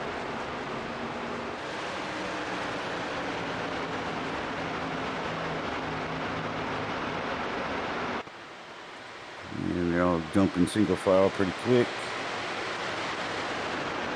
Kind of what I expect. Now, with this, You see 72, 102. Yeah, they're still going to have to make another stop. Yeah, I think at least one more now. It's a splash. Yeah. Yeah, what I think we could see people doing is when they get about 3 laps to the good, they'll probably shoot down pit road, try to short pit it. I'd say. I was going to say they could short pit until they, got enough fuel to make the end of the race. I mean, that's the best thing to do, because then you get yourself out of trouble. You're running with the team, so if there's 5 of you, that's your best bet. And talking about teams, what I can see happening now is these Nerd Tunes guys will come down pit road. That will be, actually, let me see, I want to get their names right and not say it wrong. So it is Dustin, Jeremy, Kenny, and Stewart. I think I'm not sure who's still in the race, but I think that those guys will come down pit road together is what you will possibly see here very soon. Oh yeah, they'll definitely come. I think lap 80 is when we'll, I think lap 82 we'll start seeing guys shoot down pit road. Depends. Like, not everybody pitted, I don't believe. That's why they got everything got messed up. We got some guys. So they're going to probably run it out until they can make it, make it to the end. Looks like most of them did pit. We got 69, 68, 70 for pits.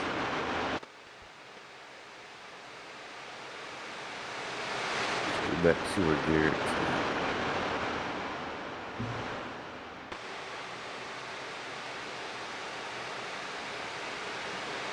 Because if they would have pitted on that last caution, it wouldn't have done any good, because they still can't make it to the end. So you might as well just kept your track position until you have to pit. Yeah, and the way these guys are racing, I don't expect another one to happen, but I mean, that could happen and change everybody. Did I just call? Oh, I could have swore I heard tires screeching somewhere. I really did. I really thought I heard somebody get spun as soon as that came out of my mouth. I'm pretty scattered up here. Outside the lines all giving everybody a lot of room. Now they're starting to catch back up. Yeah, that 8 looks like he's way off pace. So I don't know any part of this. He, of course, is a lap down. While he's part of that nerdy crew, isn't he? Yeah, he's the Nerd Tunes crew also. Man, that changes everybody's strategy. I can hear somebody's tires. They're going to stay green. Oh, no, they're going to keep on wrecking up front. That's a lot of people. No, that is a lot of drivers in this wreck. Caution has flown. Wow. SDK was back and look and see what happened there. Oh, yeah, SDK was trying to register all of what just happened on this, so I'll have to go back to the moment of, or not green flag. That's green flag moment right here. Let me get back to the caution point.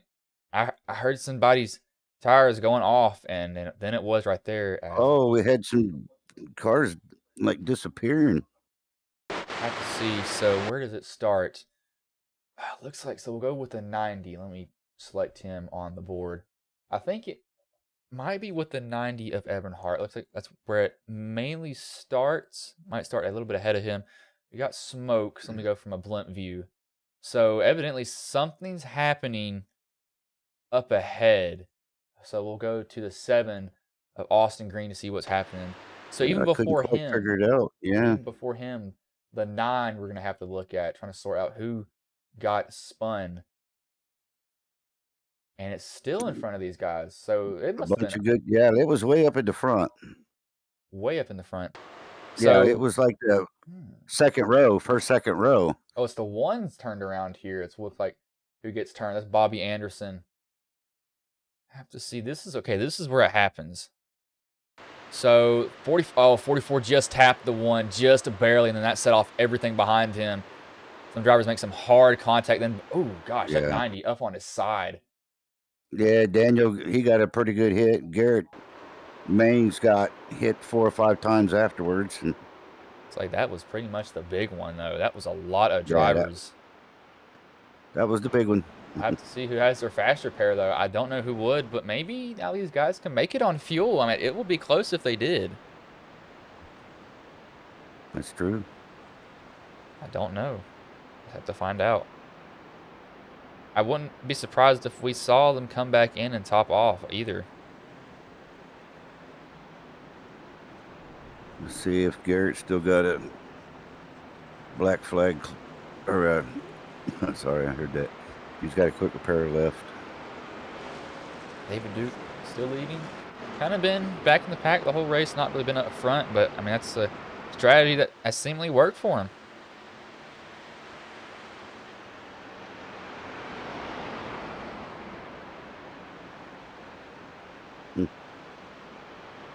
Yeah, it just happened so fast. It was like nonchalantly, everybody just started spinning. I was trying to get up to the front, and I was like, what is going on up there? I don't know if somebody got had a bit of internet issues or something that caused it, or I don't see anybody turning and hitting each other until they started wrecking. We'll bring in. Let's go to look at the 44 and see what.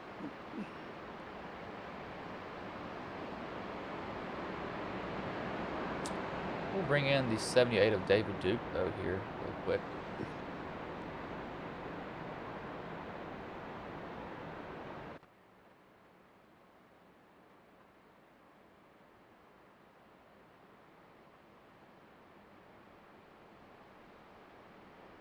Hey, David, this is Bryson Eddie in the booth. You got a copy, man?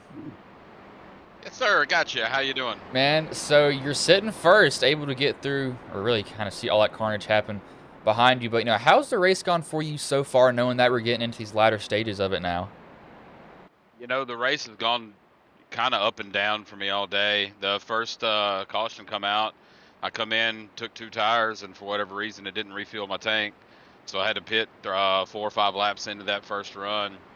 Got a lap down, fought my way back, got that caution, and just drove my ass up to the front here, and I'm going to try to stay here. Yeah, man, being the leader at this track is good and also not good at the same time. So how comfortable do you feel being the leader right now at this point in the race? At this point, this is where I want to be. All the stuff's happening behind me, so as long as I can stay in front of the crap, we'll be all right, and we'll settle it out with about 7 or 10 to go. See what happens. All right, man. Well, I'll let you go. Hopefully, I will see you in victory lane, man. Yeah, I hope to talk to you there too. Good luck. David Duke, I gotta remember which one he was in. I know he was in one with only one other person, so that will kind of. Oh, what room he was in? I think it was. Oh, it's Rat Pack. That's what it was. I do remember that now. He was in one with Kevin Winker. So, well, the leaderboard again, so y'all can see who's on there. I don't. You gotta go 35 laps, or a little bit over 35 laps. I know we're gonna have guys shutting off their truck. That's no doubt. We're gonna have guys saving their fuel under this caution. I don't know how this is gonna go on fuel. I really don't. Garrett's holding on to his fast repair. That's for sure. Seems his damage is really. He got lucky with his damage. Pretty good, but yeah, more of, if you're going to hit at a track like this, it hit pretty flat on the wall. So he's got a little bit of right front damage. We'll have to see. Yeah, we'll have to see how that's going to affect him. His left side, left rear. If you're running in the pack, it's not as bad. It's when you're trying to lead, or if you're like the last car, last truck. But as long as he stays in there tucked up with everybody, he should be all right. He isn't tore up bad. We'll just have to see how bad his damage is. I don't see it being super bad, but I mean, it can look bad and affect the truck more than I think. We'll just have to find out. He'll find out here pretty quick. But you don't want to use that fast repair unless you absolutely need to. And I think Daniel used his. Oh yeah. Yeah, I saw him. He was on his side. Is this stream? How long has this stream been going on here? This is a very long stream for sure, but it's a long race. Oh yeah. But green flags back in the air. Duke leads them. 21 victory behind Tim.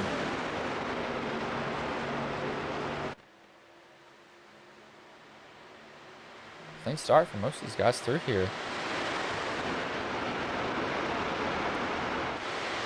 Oh, that 88. I thought the 21 was going to go off the bumper of him. Yeah, I did too. I think Vickery at one point was, I think, a lap down. So he's fought his way back up here.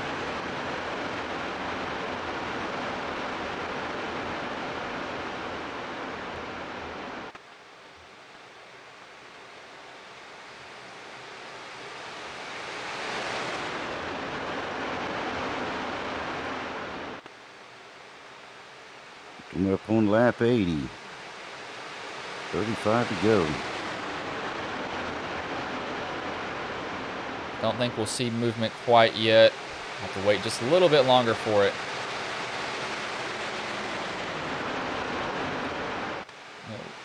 Maybe the 04, the 9 could get back in contention. They're 2 laps down. We'll just have to see. We'll have to see it. I mean, it's possible, but I don't know. We'll have to find out. I need some help with some cautions, but he's got a clean truck though. He's at 78. He's going to lose the lead to Vickery now, but he's going to get a huge shove from the 88. The 88's coming with a lot of momentum. Has to lay off, getting in the corner though. Oh, he actually touches the 78, almost turns him. He saved it. That was almost bad. That was almost real bad. The 90 was already bailing out just in case. He almost ate the wall with him, with everything else. Yeah, that was it. That was a really good save. Now they're going to lose a lot of momentum because that top lane got broken up. Hunter tries to jump down the bottom. No spot for him at all.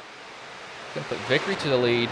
Robert and Lawrence, these two are from the Ghost Cup series. So these guys are familiar with each other.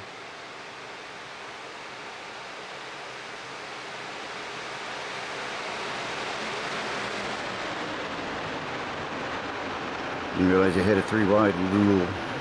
A lot of them do on the first few laps after a restart or start, unless you get within 10 to go. We have, looks like,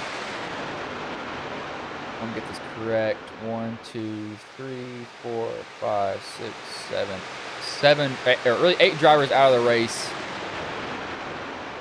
for tonight, and some of them are still running, but they're pretty much out of contention, just wanting to be a part of it.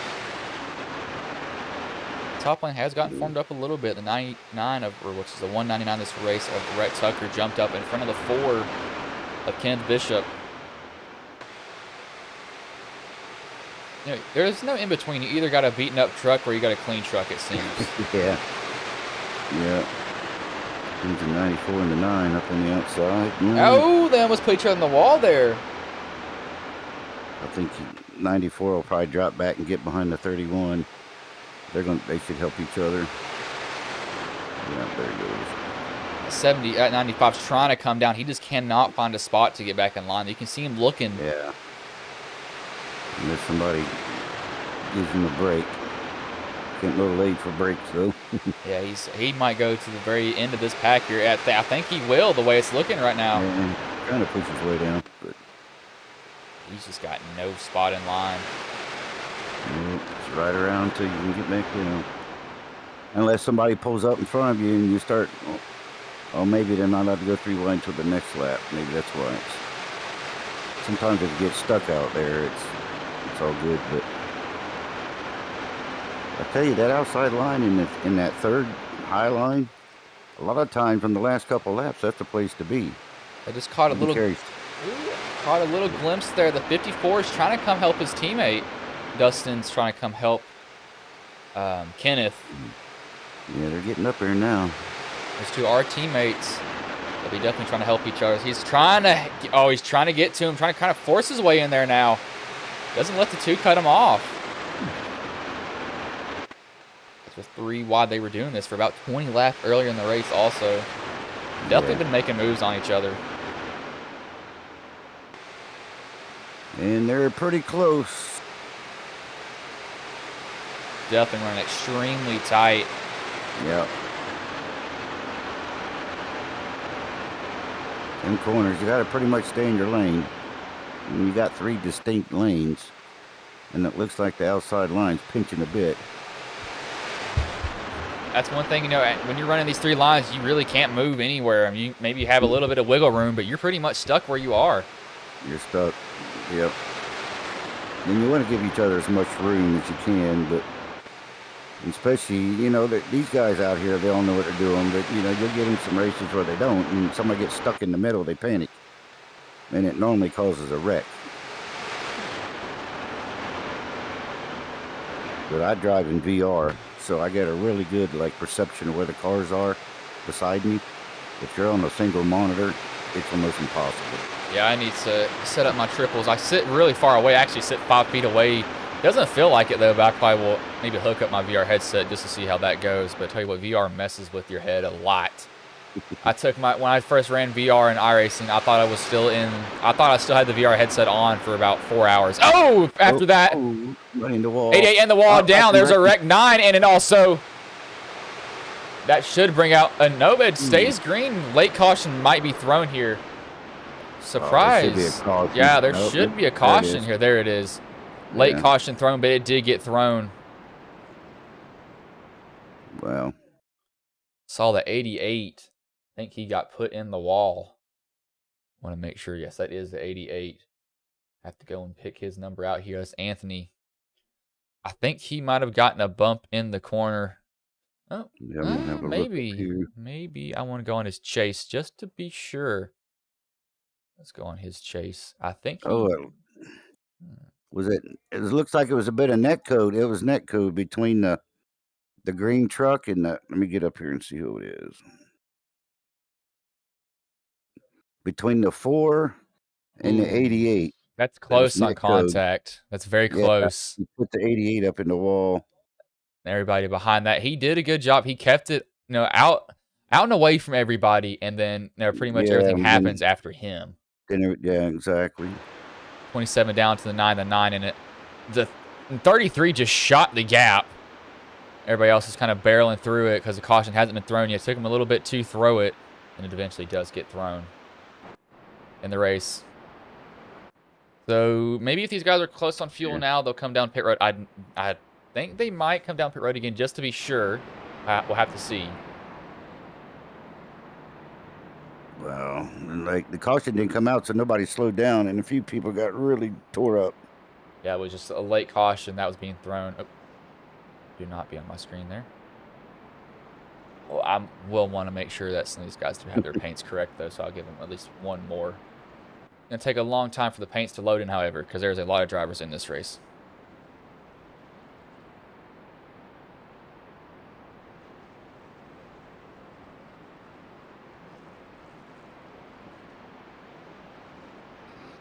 Well, you should see everybody pitting.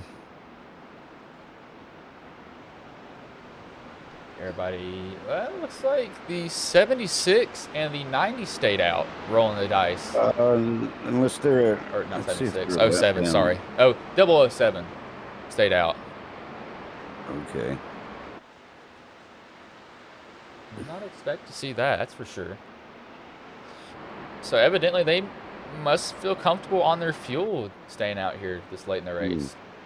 Yeah, you know what? They might be the... Which numbers were they?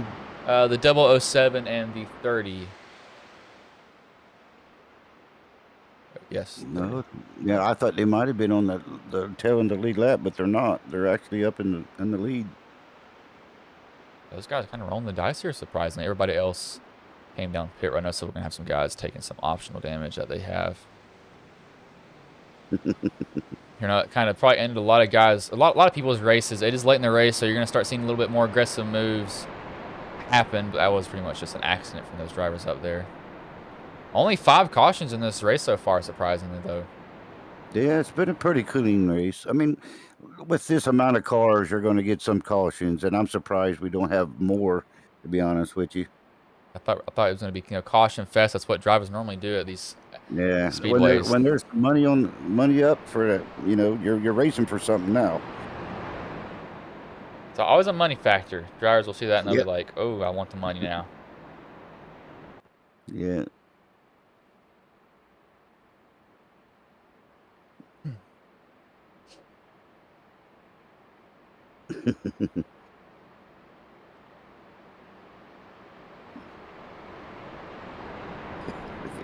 Yeah, Bruce, he's a funny guy. He races with us all the time, and he doesn't win or run up front, but the guy have fun. He has fun.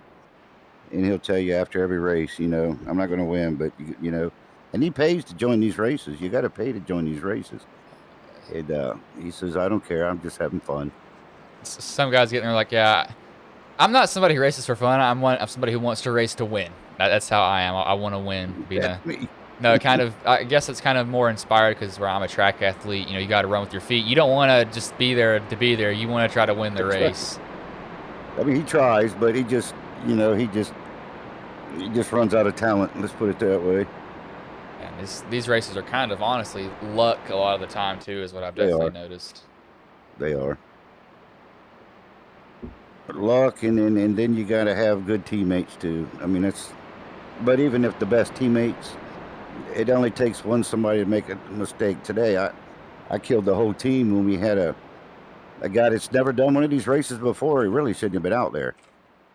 And we're running 4 in a row.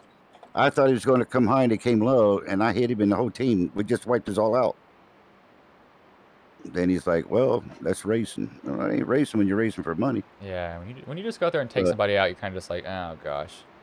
Yeah. I've definitely saw some boneheaded moves in some racing stuff for sure. But that was more my fault. I should have been paying more attention, but I wasn't. But that's how it goes. Like you said, you got to have some luck. You know, there's been a couple of races that I've ran, and I'm surprised, or not today, but there's some wrecks that, you know, one thing you also learn at this track is wreck avoidance. You got to have really good wreck avoidance here for sure. There's been some wrecks I've been surprised. I'm like, how did I get through that and not get absolutely clobbered in it? That's why it's good to run that bottom line. You see stuff happening, you just bail out to the left. Yeah, I've been in the wrong line a couple of times, and I see it. And one of the things about this racing is, you know, you'll see a gap, and you're like, oh my gosh, I can make it through. So you lay the pedal to the floor, and then they wash right up into the track, and you're like, oh, you got to be kidding me. Exactly. I mean, look, you've got pros out here, you know, and look what's happening to them. So that just goes to show you. That's definitely not easy racing. But those 7 will lead them back to green. The 30, which is the 99 this race, the stamped one, will be on the outside of him. But green flag is back in the air. Lap 89 of 115 action is definitely going to start picking up a little bit more. Oh, for sure. Actually going to leave that 007 on the bottom all alone. Yeah. And has no help, really.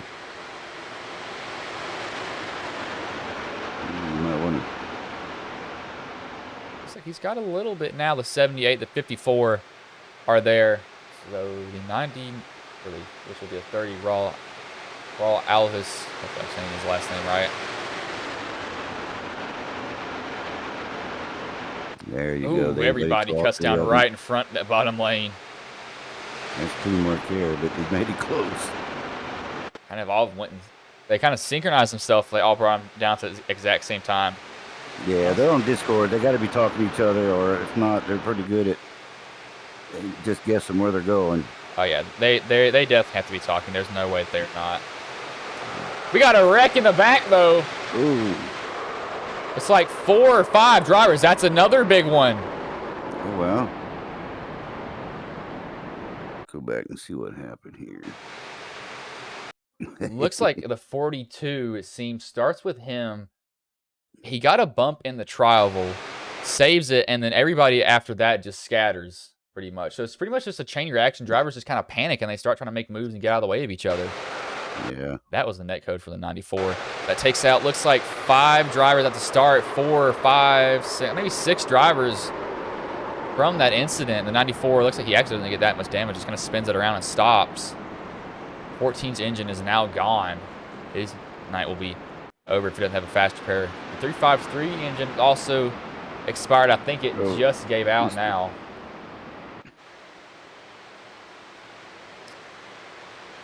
Seems like cautions. Get back to see what happened. Looks like cautions. I've started to breed cautions though. That's what happens. 25 to go. That's going to bring up the 6th caution tonight. Yeah, just a big accordion action's what happened. They all checked up on the bottom. Oh, yeah. But, while these guys are under caution, I'm going to take these times to take a commercial break. Haven't taken one the whole time we've been on air. No, well.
And we are back. 24 laps to go here at Talladega. Caution was just out. Drivers did come down pit road, get fuel. Now these guys are definitely sure on fuel. Not sure why these guys are coming back down, but that's going to put Jeffrey Vickery to the lead, it seems. Kyle Rocket Spees will be second to the 88. He is a wave-around truck. You have, I believe that's his mother in here cheering for Kyle Spees. So he's got a chance to win it here late in the race, or later in the race, I should say. Yeah, a lot of them probably came down pit road still trying to get some damage fixed. Probably out of quick repairs, and 88 just got his lap back. Oh, these guys, yeah, it's like somebody just blew up in their pit stall there, so that will end their night. The 60, he is still in the lead lap, so he has a chance to win the race also. 25 does have a little bit of damage on that left side, really just more paint than anything. He's gotten away with that. He's been very lucky with it. If you're going to get hit anywhere, it's really, I honestly prefer on the door than anywhere else. But the nose. Anywhere but the nose, or really the spoiler. If you can hit me on the side, I don't care what you do. Right. Yeah, Garrett's got a lot of scrapes on the side, but his front end and rear end still looks pretty decent. He's saving it for the end. He needs it. I doesn't have to talk to my phone. Okay. Hopefully it'll go mean and green from here on. Okay, Get a Google. winner. Set the alarm for 11:20. Got to get up for work at 12 eventually. sometimes. So I got to set an alarm that will actually make me get up and realize, hey, you have to actually go to work. I might as well set that. So actually, it's gonna. Oh, it's not, didn't set on. No, it did set on my phone. That's surprising. Normally wants to link to my tablet half the time, but it didn't. So that's good.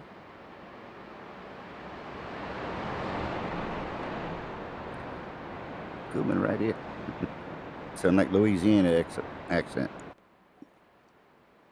The 21, 25, 90, 78, 5, 54, 4, 99, 31, the 007, and then Garrett Maines is the top 10. Driver's pace truck will pull off here. Be going green very soon. It'll be 22 laps to go. Drivers are trying to put their hand in the candy pail. Whoever keeps it in there the longest will take home the most money tonight. It's going to start getting interesting now.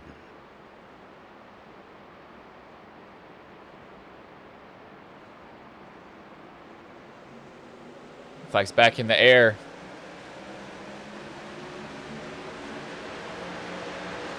Like a clean start. Nobody, Outside lines dissolving really quick. nobody's making too aggressive moves just yet. I think what we'll see is I think they'll form two lines and then they'll keep them at that point. I don't think we'll see anybody else kind of branch out. It's a little early, but don't be surprised. Leaving that middle ride open, looks like PJ was wanting to take it. I don't know if you take, you know, at this point in the race, you can definitely try, but I don't think it'd be a good idea. No, you still got what, 15, 19 laps. You got about 22 laps actually. Yeah.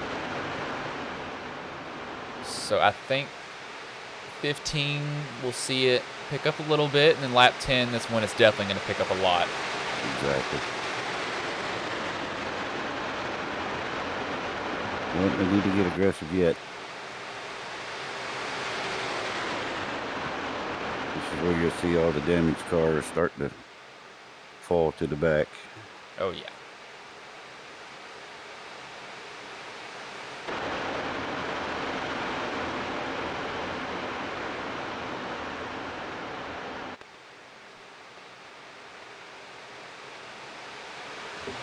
We got somebody trying to put it 3 wide. That's PJ. He's trying to find somebody. He kind of forced that 16 up, so he will gain that position. See what the 16 will do. Going to come down with him. No, the 16 is going to have to. Yeah, he's kind of left out to dry now. So PJ was able to take that spot from the 16. He's trying to side draft. Yeah, he's trying to side draft him. So. It worked though. It seems. Yeah, But PJ's got some help now. The 77's coming. Trying to give him a shove by. 42's going to hop up into that middle lane also. So we got a little bit 3 wide action in the back, just a little bit, not a lot. Not surprising to me though. The outside line's pretty organized. You really want organization on these tracks. You really want everybody to kind of be bumper to bumper with each other as close as you can get. And then, you know, down the corners, you're not laying into each other, but, you know, on that straight, you get a run, you just lay it to the guy in front of you. The closer you all can get together, the faster you go, because the air goes over the first car and it don't come down to the last car. Oh, yeah. These guys are actually running. Their top speeds are about... They're running currently 185. Top speed in the race has been 196. That was Jason A. McCoon who set that. Fastest lap of the race goes to, I want to make sure. Nope, they're going 3 wide now. Oh, yeah. Oh, gosh. Here they go. I'm trying to look at the same time to see the fastest lap time. Looks like it goes to... Oh, we got a wreck in the back. Wreck in the back. It stays green, however. They keep it straight. No caution. They're still going. So no caution. That was not a wreck. Nobody got sent around. About turned each other, though. Go back and look at what happened. 4 wide. Wow, They're trying to squeeze back in. I'll have to wait to do that after. I don't want to miss the action up front. There's a wreck that happens at 90. Oh, there they go. 906 hard into the wall. Yeah. Just decided to pan back up front. That's at least 4 drivers. The 8's in it. 44's in it. 60. I know he doesn't want to get involved. He's just trying to look back at another wreck, but that's going to bring out another caution. So the guys that didn't get a caution for that earlier now get a big break.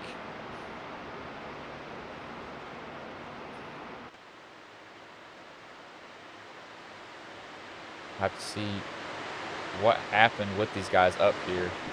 Is David? Well, he just came right up. Yeah. 906. Yep. Just 906 just comes up into the 16, sends him down to 007. Yep.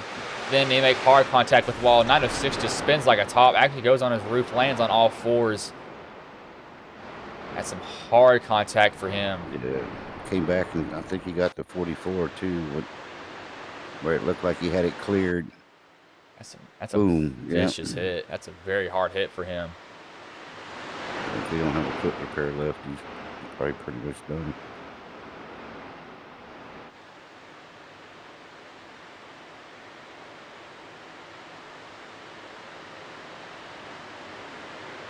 Just misjudged it a little bit.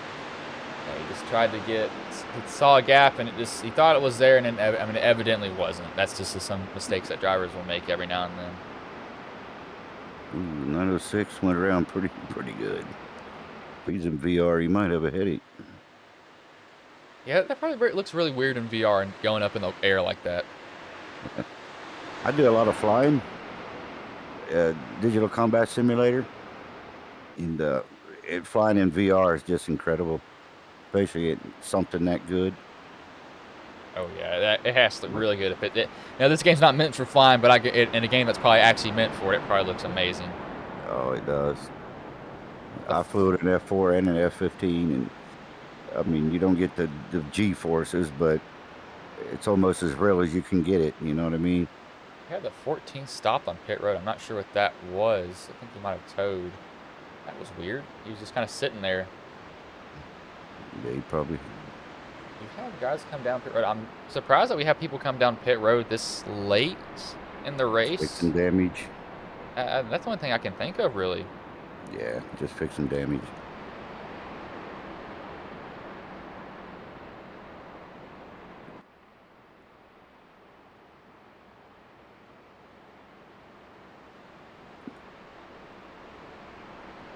Yeah, Chris McCall's just sitting there trying to get some damage fixed.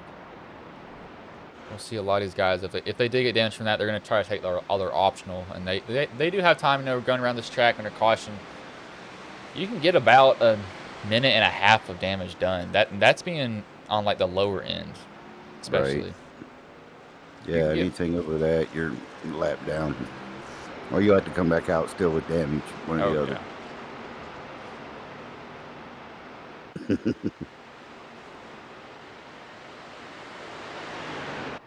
15 to go. See how patient they are. Yeah, we'll actually bring in one of the biggest movers of the race. Who I'd choose? Actually, I'll bring in PJ here.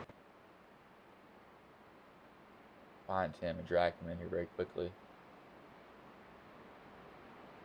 10. PJ, second spot. Hey PJ, this is Bryson Eddie in the booth. Got a copy, man? I do. I have got you loud and clear, Bryce. Man, so you're sitting second. You've moved up 35 positions from where you started. Now, what do you think you have to do to take home the win here tonight? Right now, I'm trying to make it to the end on fuel, trying to save some fuel here, but it's just going to make it through these cautions here. If I can stay up front, hopefully I'll have a shot here on the outside. If I can just hold my line and stay clean, I think I'll have a shot here, and I make it on fuel. Yeah, the laps are winding down, so people are definitely going to be taking moves that they probably shouldn't, so that's going to be one thing you'll have to deal with. Being up front's good and bad because you got to pack 100 hungry dogs behind you, and they see the money for sure, so you have to fend them off. But you've definitely worked your way up through the pack, avoided a lot of the wrecks, so you've definitely done a good job, man. But I'll let you go. I know you just got the you'll be going green next time by, so I'll let you go, but hopefully I'll see you in victory lane. Hopefully so. I appreciate you. That was PJ Luttrell. Remember, Team 10 for him. These will be dropped into that.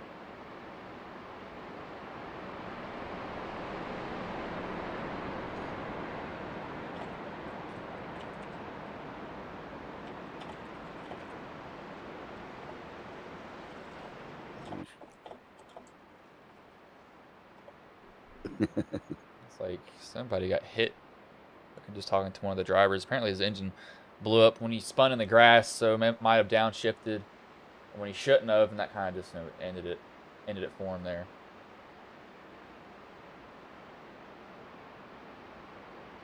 Well, we still got 28 cars on the lead lap, so it's still anybody's race right now. 15 laps left, so at this point there is no give and take. This is all take. It's all take. You will not be letting anybody in, basically.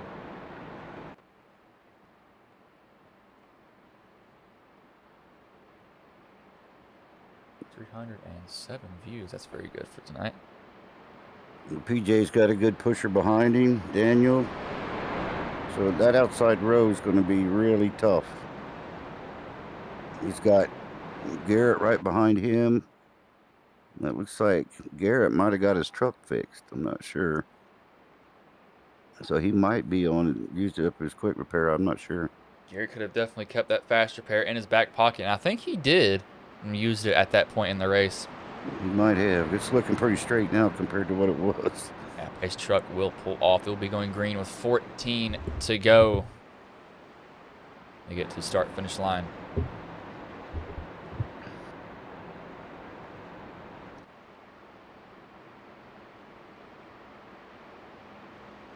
Green flag is back in the air, underway here again at Talladega.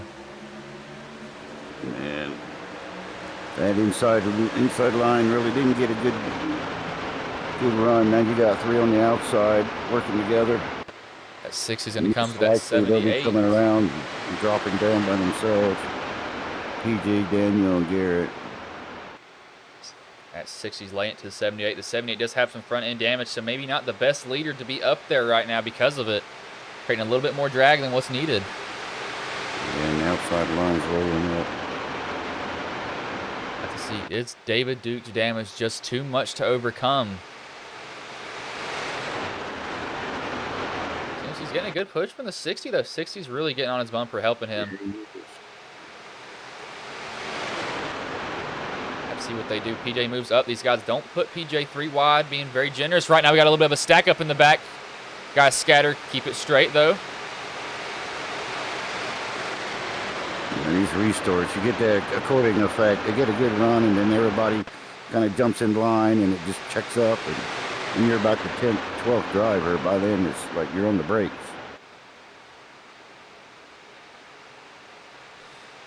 PJ still just a nose ahead. Oh, they're almost turned PJ around. Yeah, he's away from you.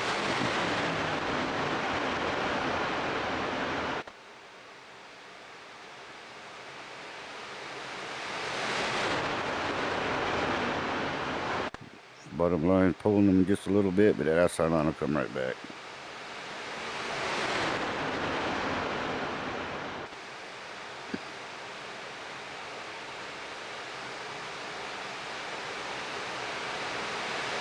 Well, we go.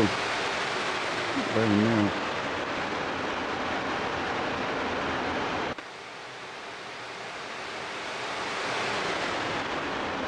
78, 60, still on that bottom. That 90 is really getting close to that 24. I will be talking about Garrett Main's always good at super speedways.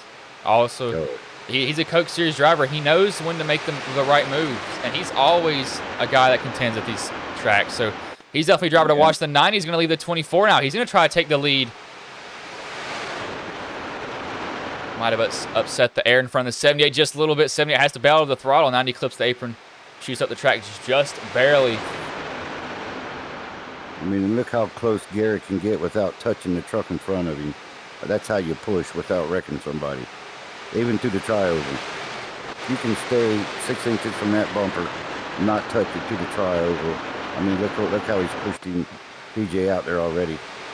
One even touched him.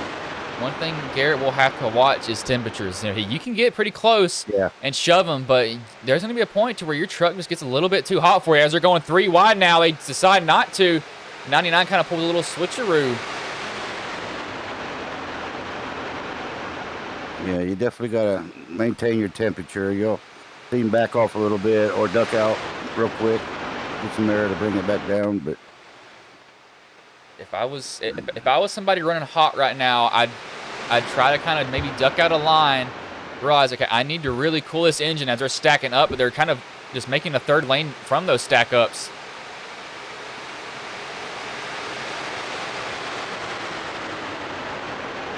yeah, the two's trying to come out there in the 88. You got to let go of the load. No, he's going to get off the track. Oh, the 90's trying to block. The 24, he goes up, sees the run, blocks it though. Oh, they're 3 wide with the lap car up there. The third lane now has formed. PJ's going to hop up. Oh, no, Oh, there's no. a wreck. There's PJ the came big down. one. Yeah. Oh. That is almost the whole entire field involved in that crash. Yeah. Oh, my Lord, that is a big one. PJ come out of line, but he just saw that car and wanted to get back in, but he just didn't have room. That was a lot of drivers just involved in that. Mm-hmm. Started with PJ getting turned. Yeah, he just didn't have room. He thought he should've was stayed out clear. there. He thought Yeah. he was clear, and he wasn't. And that takes out so many Majority of 'em. drivers. Oh, my gosh. I know some drivers who saw the C parted were very happy. I know 54 is happy. 99 almost makes it through, but this is a just Good traffic Lord. jam. This is almost the whole entire field is involved in this wreck. Let's see. 1, 2, 3, 4, 5, 6, 7, 8, 9, 10, 11, 12. I see 15 of them all piled in together. Gosh, that is a huge wreck. Oh, a 353 snuck through. Boy, that was a good old move there. That was a big one. Oh, my Lord. Lord. That was a lot of drivers there. Oh, you got to look at the 353 Actually, go back and watch it then now that you said if you that. can do it. If you can go back and watch his in car, I'd love to see the in. Yeah, we'll actually go back and do that then now that you said that. So you said 353. 353 Dustin Scruggs. So we'll look at his in car, then we'll go cockpit view with him. Yeah, I bet you that's incredible.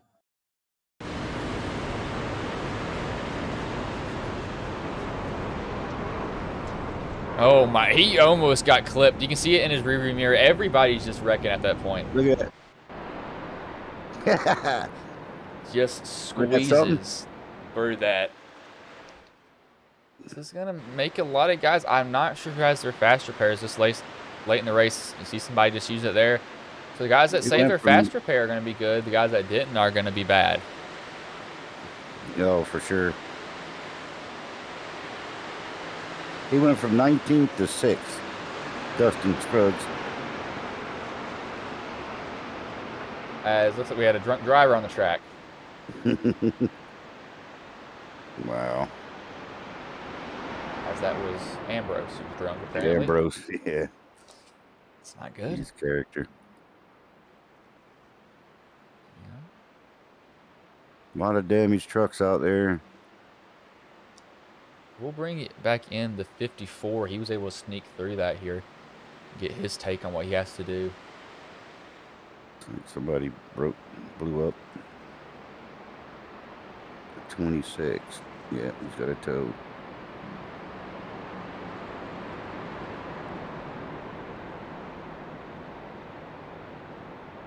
Hey, Dustin, this is Bryson Eddie in the booth. You got a copy, man? Yeah, absolutely. Man, so you just snuck through that big one just barely. That took out almost the whole entire field behind you, definitely. Got some of your teammates, but how do you feel sitting in this position when I believe when you get the green, it'll be 5 to go?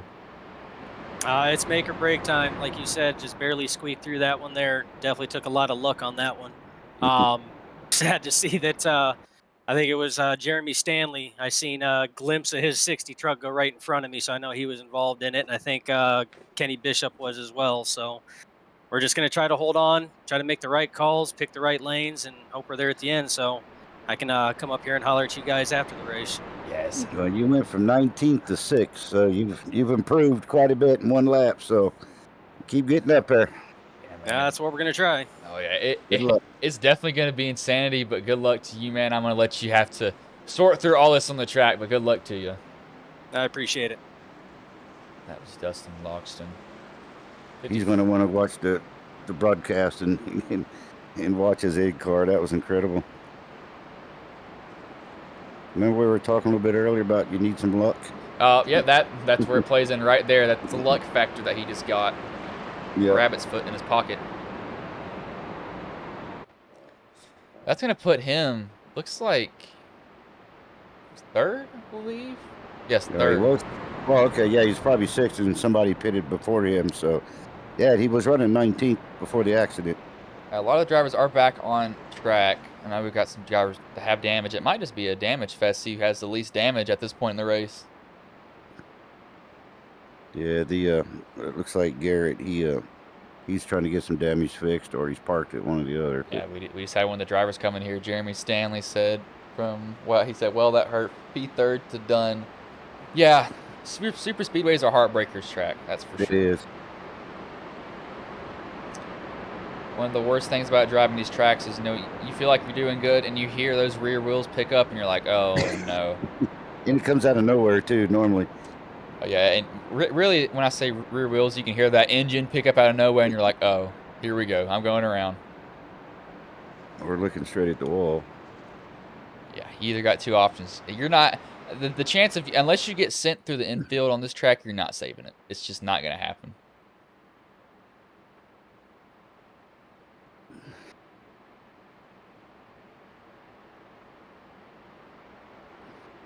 Look at So now can I change my who's going to win to the 90 truck?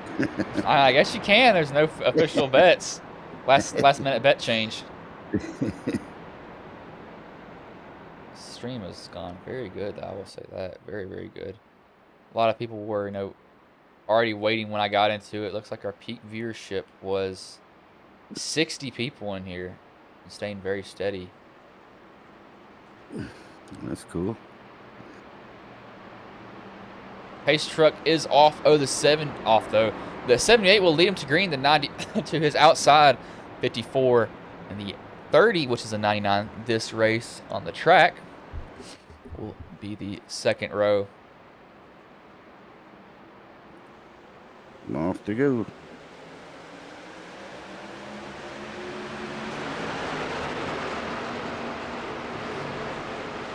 A lot of damage.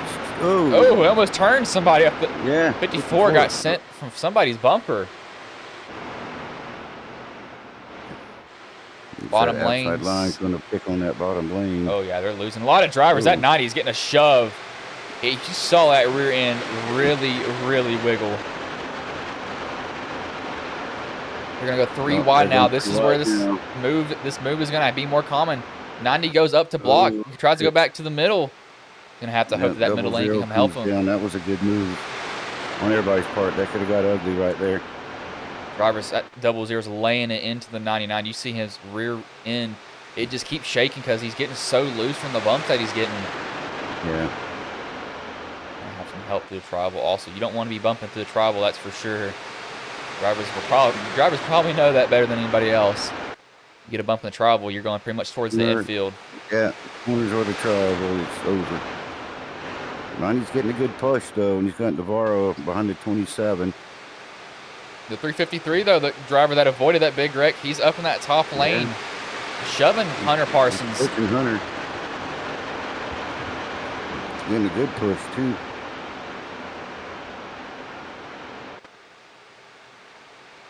That bottom lane is losing a lot of momentum though. That truck that's leading it has a lot of damage on the front end. I think that's really hindering them. Went to 4 to go. 3 wide still. Hunter's just barely behind the 30. He's trying to edge him out.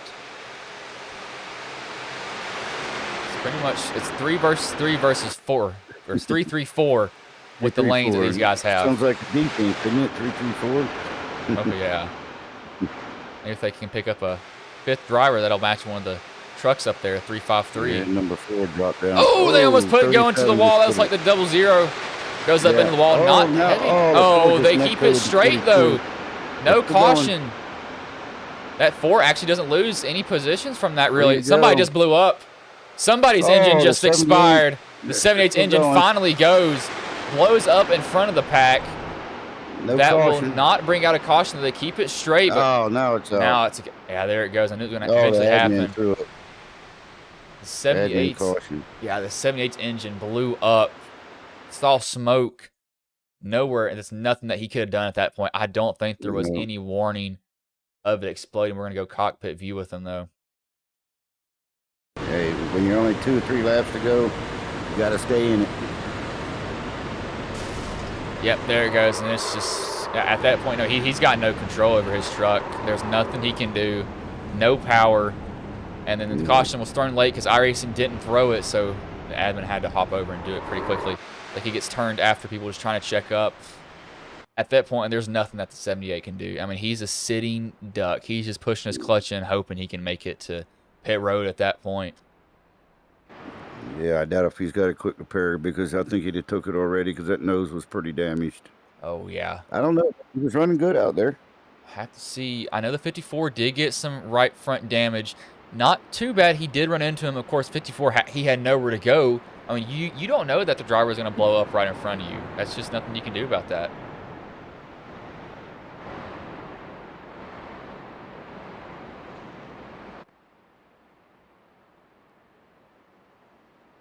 But 04 and Navarro did a really good job of saving it with their little get together there. That could have got ugly too. I know we'll definitely see drivers who maybe did get damaged, optional possibly. Now, it's so late in the race, you know, do you do that though? Green white checker. Yeah, it's green I white mean, checker. you got to be tore up before you come in.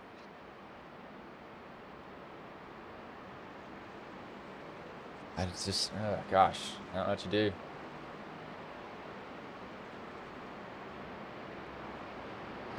A lot of beat up trucks. That's going to pretty much who has the least damage at this point, it seems. I think so. Daniel's truck looks.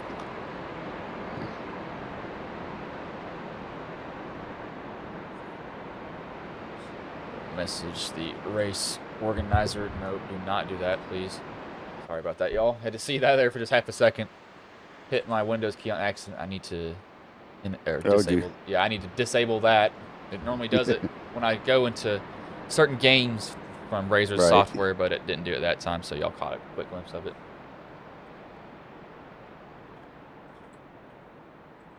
They should be able to make it.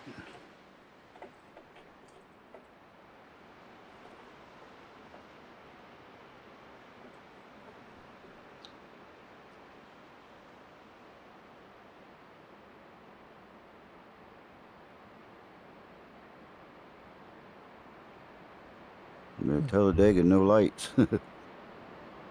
Yeah, I've always wondered, you know, I think there's some tracks that they should definitely put some lights on that and make it pretty interesting for sure. We used to do fun races like the Cadillacs, Talladega, when it's dark, when you're just racing with your lights. It's a lot of fun. 90 at 99, or really it's 99, but it's 30 on the scoreboard. He has some heavy damage, but he's somehow still up there. So I'm surprised that he is.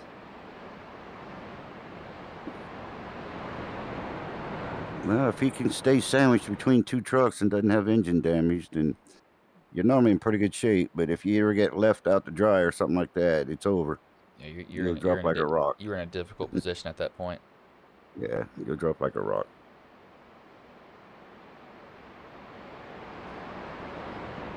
Not going to bring anybody in because it's so late in the race. I want these drivers being able to focus on what they need to. They should be going 1 to green this time by, I believe.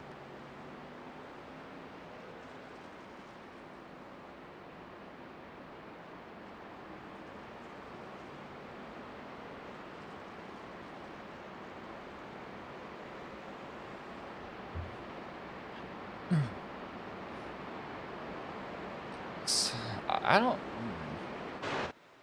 Yeah, it should be 1 to green this time. Yeah, lights are off on the pace truck here, so it is 1 to green.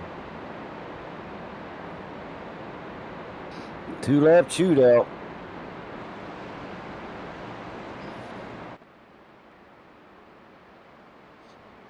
Oh Lord, shootouts are always interesting.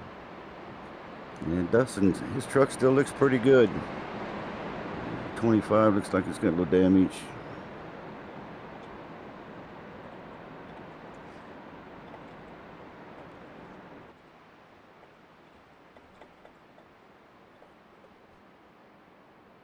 '73's damaged.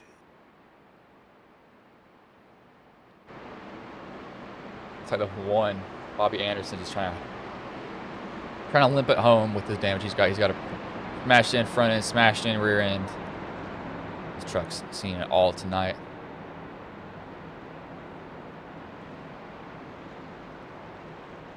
Chris, we just had somebody ask if you were in here, Eddie. Yes, he is. I don't know if you know him. You probably do, I'm guessing. Who is it? Chris L. asked, is that Eddie announcing? I said, yes, he's in here helping. Oh, okay. Guessing he must know you from something. I don't know. Yeah, I know a bunch of them. I race all over the place.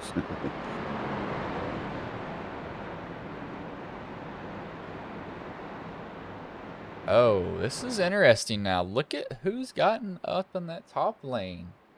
Yeah, he picked that top lane. That top lane on the green white checker is the place to be. You get stuck on the bottom and they go 3 wide, you got nowhere to go. What I'm really looking at, those, you've got 2 teammates, the 4 and the 54, found each other. This could get interesting. They'll probably take it 3 wide pretty quick, but We'll have to see. you don't like being on, unless you're the leader. That bottom line on the green white checker, you're stuck down there. You get nowhere to go. Green flag is in the air. In the air. Shootout's gonna happen here. Yeah, the outside line's getting a good run. 5's going to take it up the middle. 5 is definitely going to shoot that gap. He has a 25 of victory coming with him. The 42 is also going to come. The 54 has no help at all. What's Lawrence going to do? He's going to try to take it 3 wide again. He's gotten help. We'll see what 25 will go. Yep, these guys work in the Ghost Cup Series all the time, so not surprised to see them working together late in the race. Carlos going to be up there. He's going to push the 4 up through the middle probably. 90 blocks that top lane, gets a huge shove from Lawrence. Had nowhere to go. He was up against that wall. That's going to leave the middle open for that 99. The 90 is going to have to work middle, both lanes. He comes from the top to the bottom now. Cuts the 4 off. He's going to slow down. He's going to have to be watching his mirrors and have to kind of choose one lane. That 99 is going to get side by side with him now. Navarro's good pusher. Coming to the white flag. 4 is in a position to take home a good amount. A lot of these guys are in a position to take home a good amount.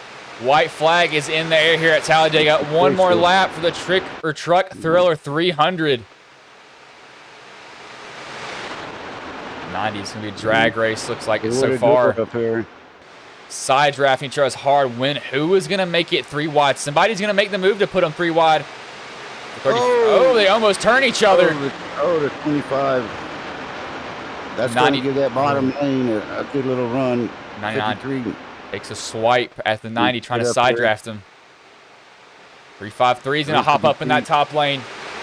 Yeah, he's going to kill the lane, though. He's letting the bottom lane get out. That did kill that run. These guys are beating and banging off each other. The 4 is trying to find a way around the 90. Moving around the 90, goes to the top. He's left the door open on the bottom. Cuts down in front of the 4 again. Down to the line. It's going to be between the 90 and the 99. It's going to be. I think it could be. The 99 of Rhett Tucker, it looks like. Wow. What a finish. We'll have to see. That was. Oh, wow. They tied 0-0. Did they actually. Wait. No. Did they just tie for first? Look, it's 0-0-0-0. No, there's no way they just tied. No, hold on. I've got to pull up race results. Did they just tie for the race? Yeah. Look. Wait. Oh my. Okay, hold on. Give me I want the overall results. I don't want this results. Give me the overall. Yeah. There's no way It Okay. looks like it's .0000. I'm trying to get the official results here. Yeah. I want to get the official results because it's right now it's not letting me get the results. But I am seeing what you're seeing across the Yeah. board. Right now, it looks like they just tied for first. That is something else, isn't it? Okay, I'm going to pull up the results. This is the Did feature it? results right here. It finally loaded for me. Oh, did it? They just tied for first place. And it probably gave it to Rep because of a higher I rating or something, but they literally tied 0000. Well, that'll be something for the race admin to figure out. What? I have never saw a tie in iRacing happen. I've never seen it either, and I don't know if it goes any further than that. I don't think they give us any more data on times. I think that's all that we get. Yeah. Are you kidding me? I don't know what's going to happen here. We're going to don't have to either. go back and watch how close this is at the start-finish line. They just tied for first place. And I have a camera that's... Yeah, it's a tie. I have a start-finish... Or let me get a photo finish. So I have a photo finish camera. Look at the timing. It's zeros. They tied. Trying to get it. Okay, we're going to rewind just a little bit. We're going to go fourth, increase it. No, there's no way. They just... How did... Okay. I want to go frame by frame. But I don't know how to do that here. We're going to go really, really slow. Oh, not that. That's really, really I thought they did it by I rating. That does a tie. That fixes a tie. Oh my gosh. That is a tie.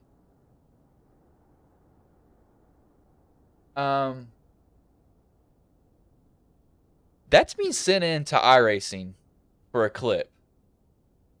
That is being sent in for a clip on iRacing, and hopefully it goes on their YouTube.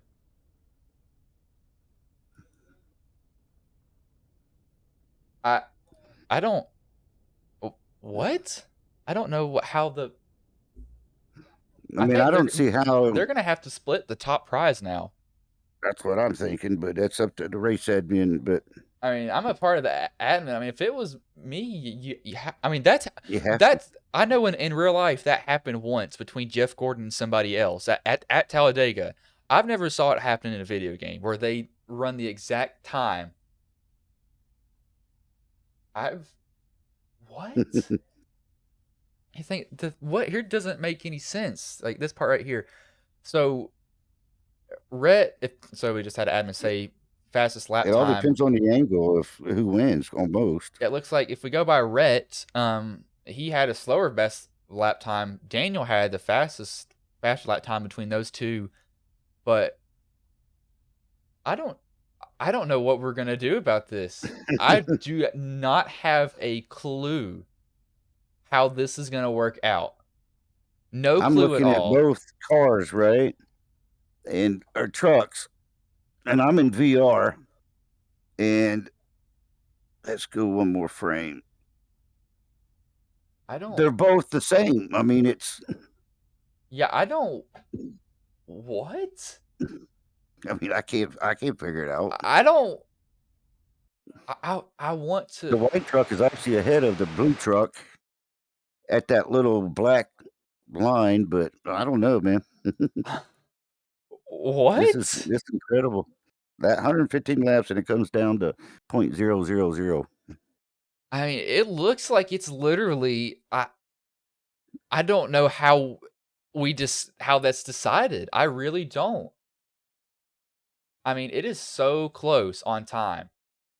I know I've tied before, but it went to like league race, and it went to had the higher I rating got first. So we're gonna go old school right here, y'all.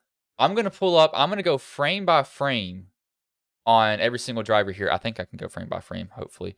So you're gonna see the iRacing overlay here. I'm gonna try to slow this down to where, yeah. So this is frame by frame right here. I'm going to get as many clicks as possible. This is the finish. There. Okay, we're going. Okay, we're going like, no. There's no way. I'm going, okay, let me move this camera up. So I'm going to start adjusting the camera here for y'all. This is really to see how close these guys are at the line. This is getting the best view I can at the line. No, there's no, look at, so right there, it looks like the 99 is maybe ahead from my point of view. I can move the camera over again, but we'll have to, they're equal there. A lot of it depends on your camera view. I think one will be. Oh, I'm moving it around to see, and I'm gonna have to draw a line to go by this right here. This is what I'm gonna have to go by. You can't see my cursor here. We're gonna have to go by the front bumper of the 99 and the 90. It seems possibly that's if we go that deep into it. But these look almost yeah, they look the exact same also. I mean, I raced and decided who won, but when it's .000, to me, that's a tie. Yeah, I don't. Oh my gosh. Just because iRacing can't give a 1-1 and a 3. Yeah, it looks like a tie. I mean, it really looks like a tie. Oh my gosh, that is a finish. I'd talk to the two drivers and see what they say, or the admins, and if it was me, I say they take first and second money and split it together. Yeah, oh my gosh. But Daniel will want that, but I doubt if Rhett will. Yeah, now looking at another screenshot here, it looks like Rhett was just barely in front of the 90 when we go frame by frame. Gosh, that is close, but we'll bring in. But yeah, I have to be. Well, I guess Rhett. I mean, he's a winner for now. Yeah, I don't know if it's official, but he's a winner for now. That's for sure. We'll bring in the 4 of Kenny Bishop, though. Hey, Kenny, this is Bryson Eddie in the booth. You got a copy, man? Hear you loud and clear. Man, so I just probably witnessed one of the weirdest finishes in iRacing, a tie for first, but you're the third place driver officially, no doubt about that. But how did the race go for you from the drop of the green flag to the checkered? Well, we got in a wreck there, I think, on lap 20, and I got it repaired. Had about 50 seconds of optional and kind of rode around, and then I used that last fast repair there on that last big one we had, and that was definitely key to have that speed up there because I think I was just a little shy of kind of getting out front and leading it, and I was trying to push Daniel there, and I gave him a little bit too much, and I thought that might be the opening on the inside, but he was able to bring it down. But one hell of a finish they had there.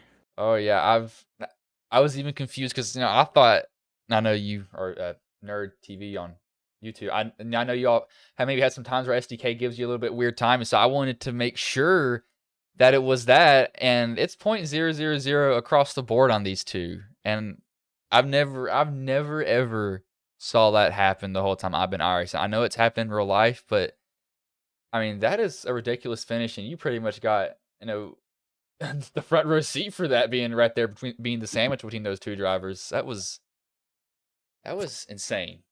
Definitely, but yeah, it was a close finish there between those two. I mean, you can see just on the photos. I think we got some screenshots. You see the nose just slightly ahead there, but yeah, I mean, I think that's the closest finish I've seen too.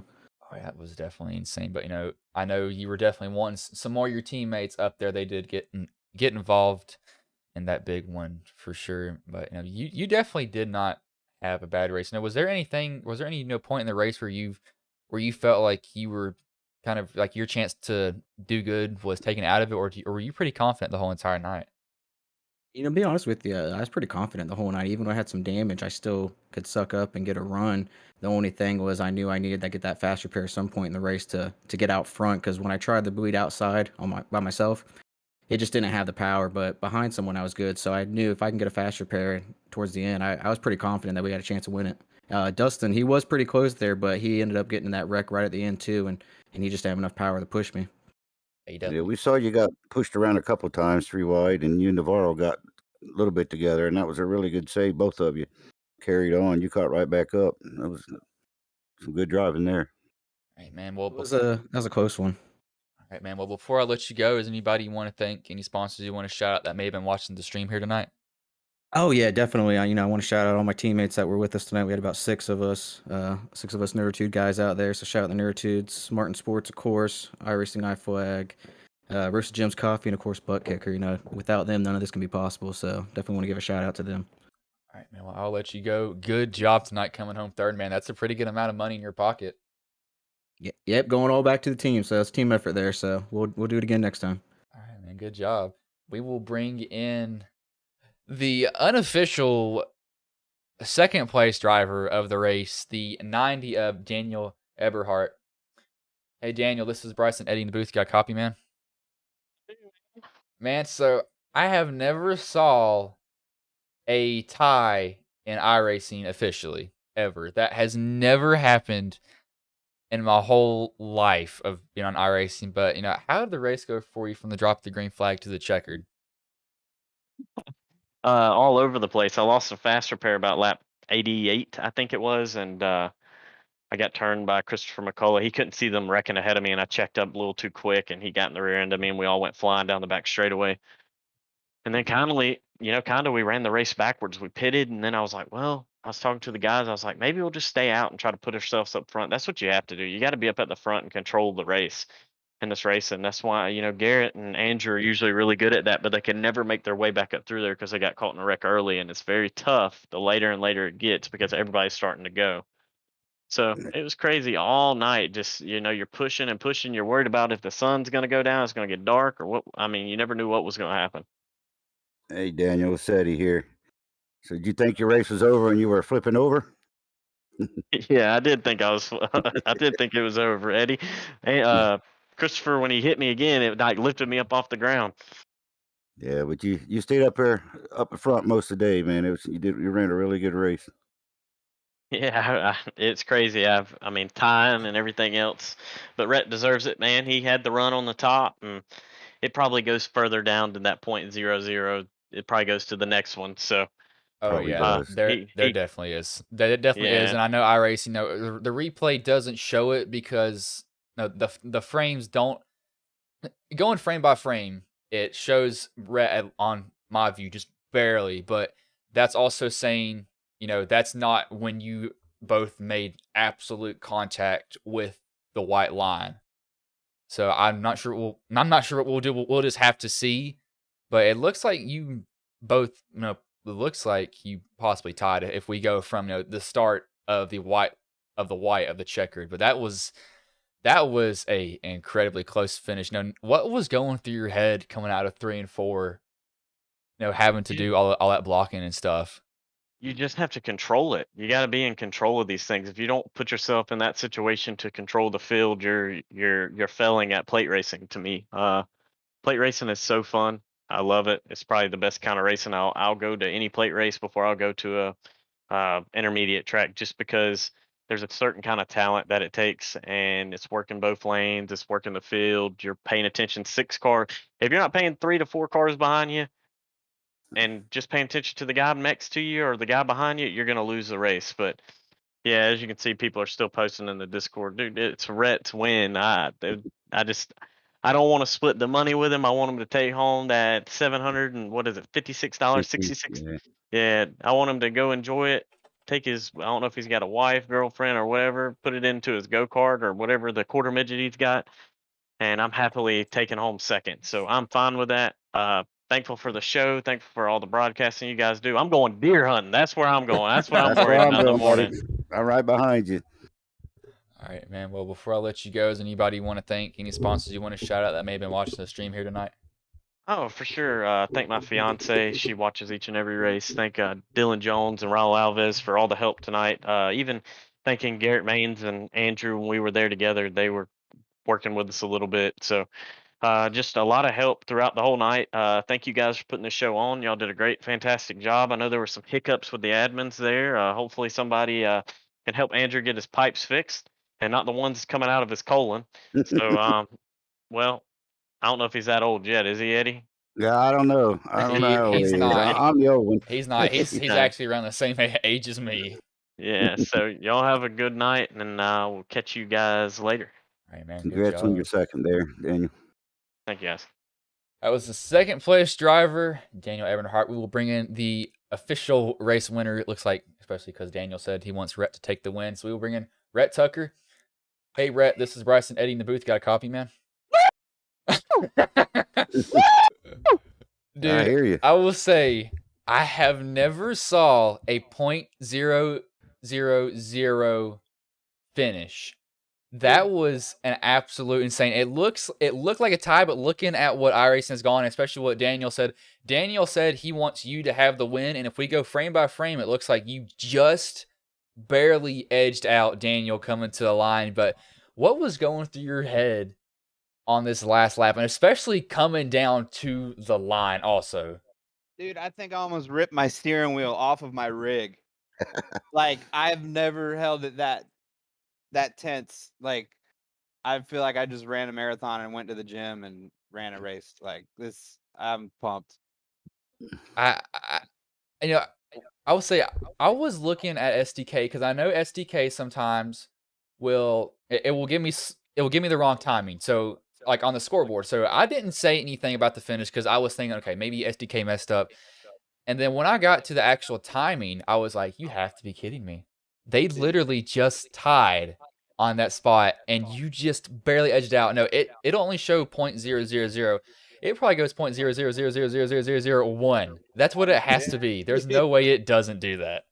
That is, I'm sending that into iRacing for an insane finish. No doubt about that. Huge shout out to Andrew Navarro. He's the reason I was there on the last lap. And another huge shout out. I know Speeds was trying to just get up there, but without that last little bump, dude, I don't know if I would have had that winning layer of paint. What was you thinking on that coming out of that, going down the backstretch, and you had Daniel on the third line, down the bottom line, and then Navarro picked you up, and I think that number 4 might have dropped down to the bottom. Like, it was really intense at that spot. Andrew Navarro is a killer driver. I've run a couple leagues with him. I've run some big races with him. And anytime I can work with him, it's a pleasure because he's a good driver, and this is what happens. You know, like he was balls to the wall, and I was all about it. He wasn't letting go. That's right. Gosh, that is. It was a heck of a finish, though. That was some good driving, too. I can't believe this, man. That was wild. Well, man, before I let you go, is there anybody you want to thank, any sponsors you want to shout out? You better shout out whoever made your wheel, saying that you about ripped it out your hand. That's for sure. Thrustmaster, let me get that direct drive. Taryn and Andrew for putting this whole gig together. My boys Andy, Hunter, and Dustin for coming out and running. We were working together all night. Navarro, Speeds for the push. You guys for the killer broadcast. Malware Bites, and everybody watching, man. Happy Halloween. There you go. Go enjoy it, buddy. Man, it looks like you put your hand in that pail of candy and you pulled out a lot of cash instead. We're getting a lot of candy for the neighborhood this year. Oh, yeah. Well, man, I will let you go, but good job. Thank you, guys. Congratulations. As that was Rhett Tucker, the race winner. You still see I've left this image up on the screen. .000 officially on the timing. Never has happened before. And it looks like, so what Daniel said, he wants Rhett to get the win. So that'll pretty much end that discussion. Daniel was perfectly fine with second. He said it. It's clipped on YouTube, so it should not be difficult at all. And looking at this view, it looks like Rhett is just barely ahead. And when I mean barely, I mean it is barely. And from other views that I've gotten, he's also just slightly ahead also on it. But, Daniel is the person who said Rhett won it, so that's the end of discussion for him. It's got to be .0000001, something insane like that. But I will pull up the race results now. Hopefully it will let me keep this replay. Yes, it will. Rhett Tucker first, Daniel Ebenhart tied, but he's scored as second. He will take that second position also, as he said. Third, Kenneth Bishop. Fourth, Kyle Speeds. Fifth, Andrew Navarro. Sixth, Hunter Parsons. Seventh, Raul Alves. Eighth, Dustin Scruggs. Ninth, Casey Solitek. 10th, Kevin Winker takes home the last paying position tonight. 11th, Dustin Loxton. 12th, Jeffrey Vickery. 13th, Mark Whitley. 14th, Robert Lawrence. 15th, Robert Knoll. 16th, Bobby Anderson. 17th, PJ Luttrell. 18th, Christopher McCullough. 19th will be Brian Stanley. 20th, Anthony Hanley. 21st, Garrett Maines. 22nd, LJ Marshall. 23rd, Wally Babb. 24th, Denver Turgidson. 25th, Stuart Bodrick. 26th, David Duke.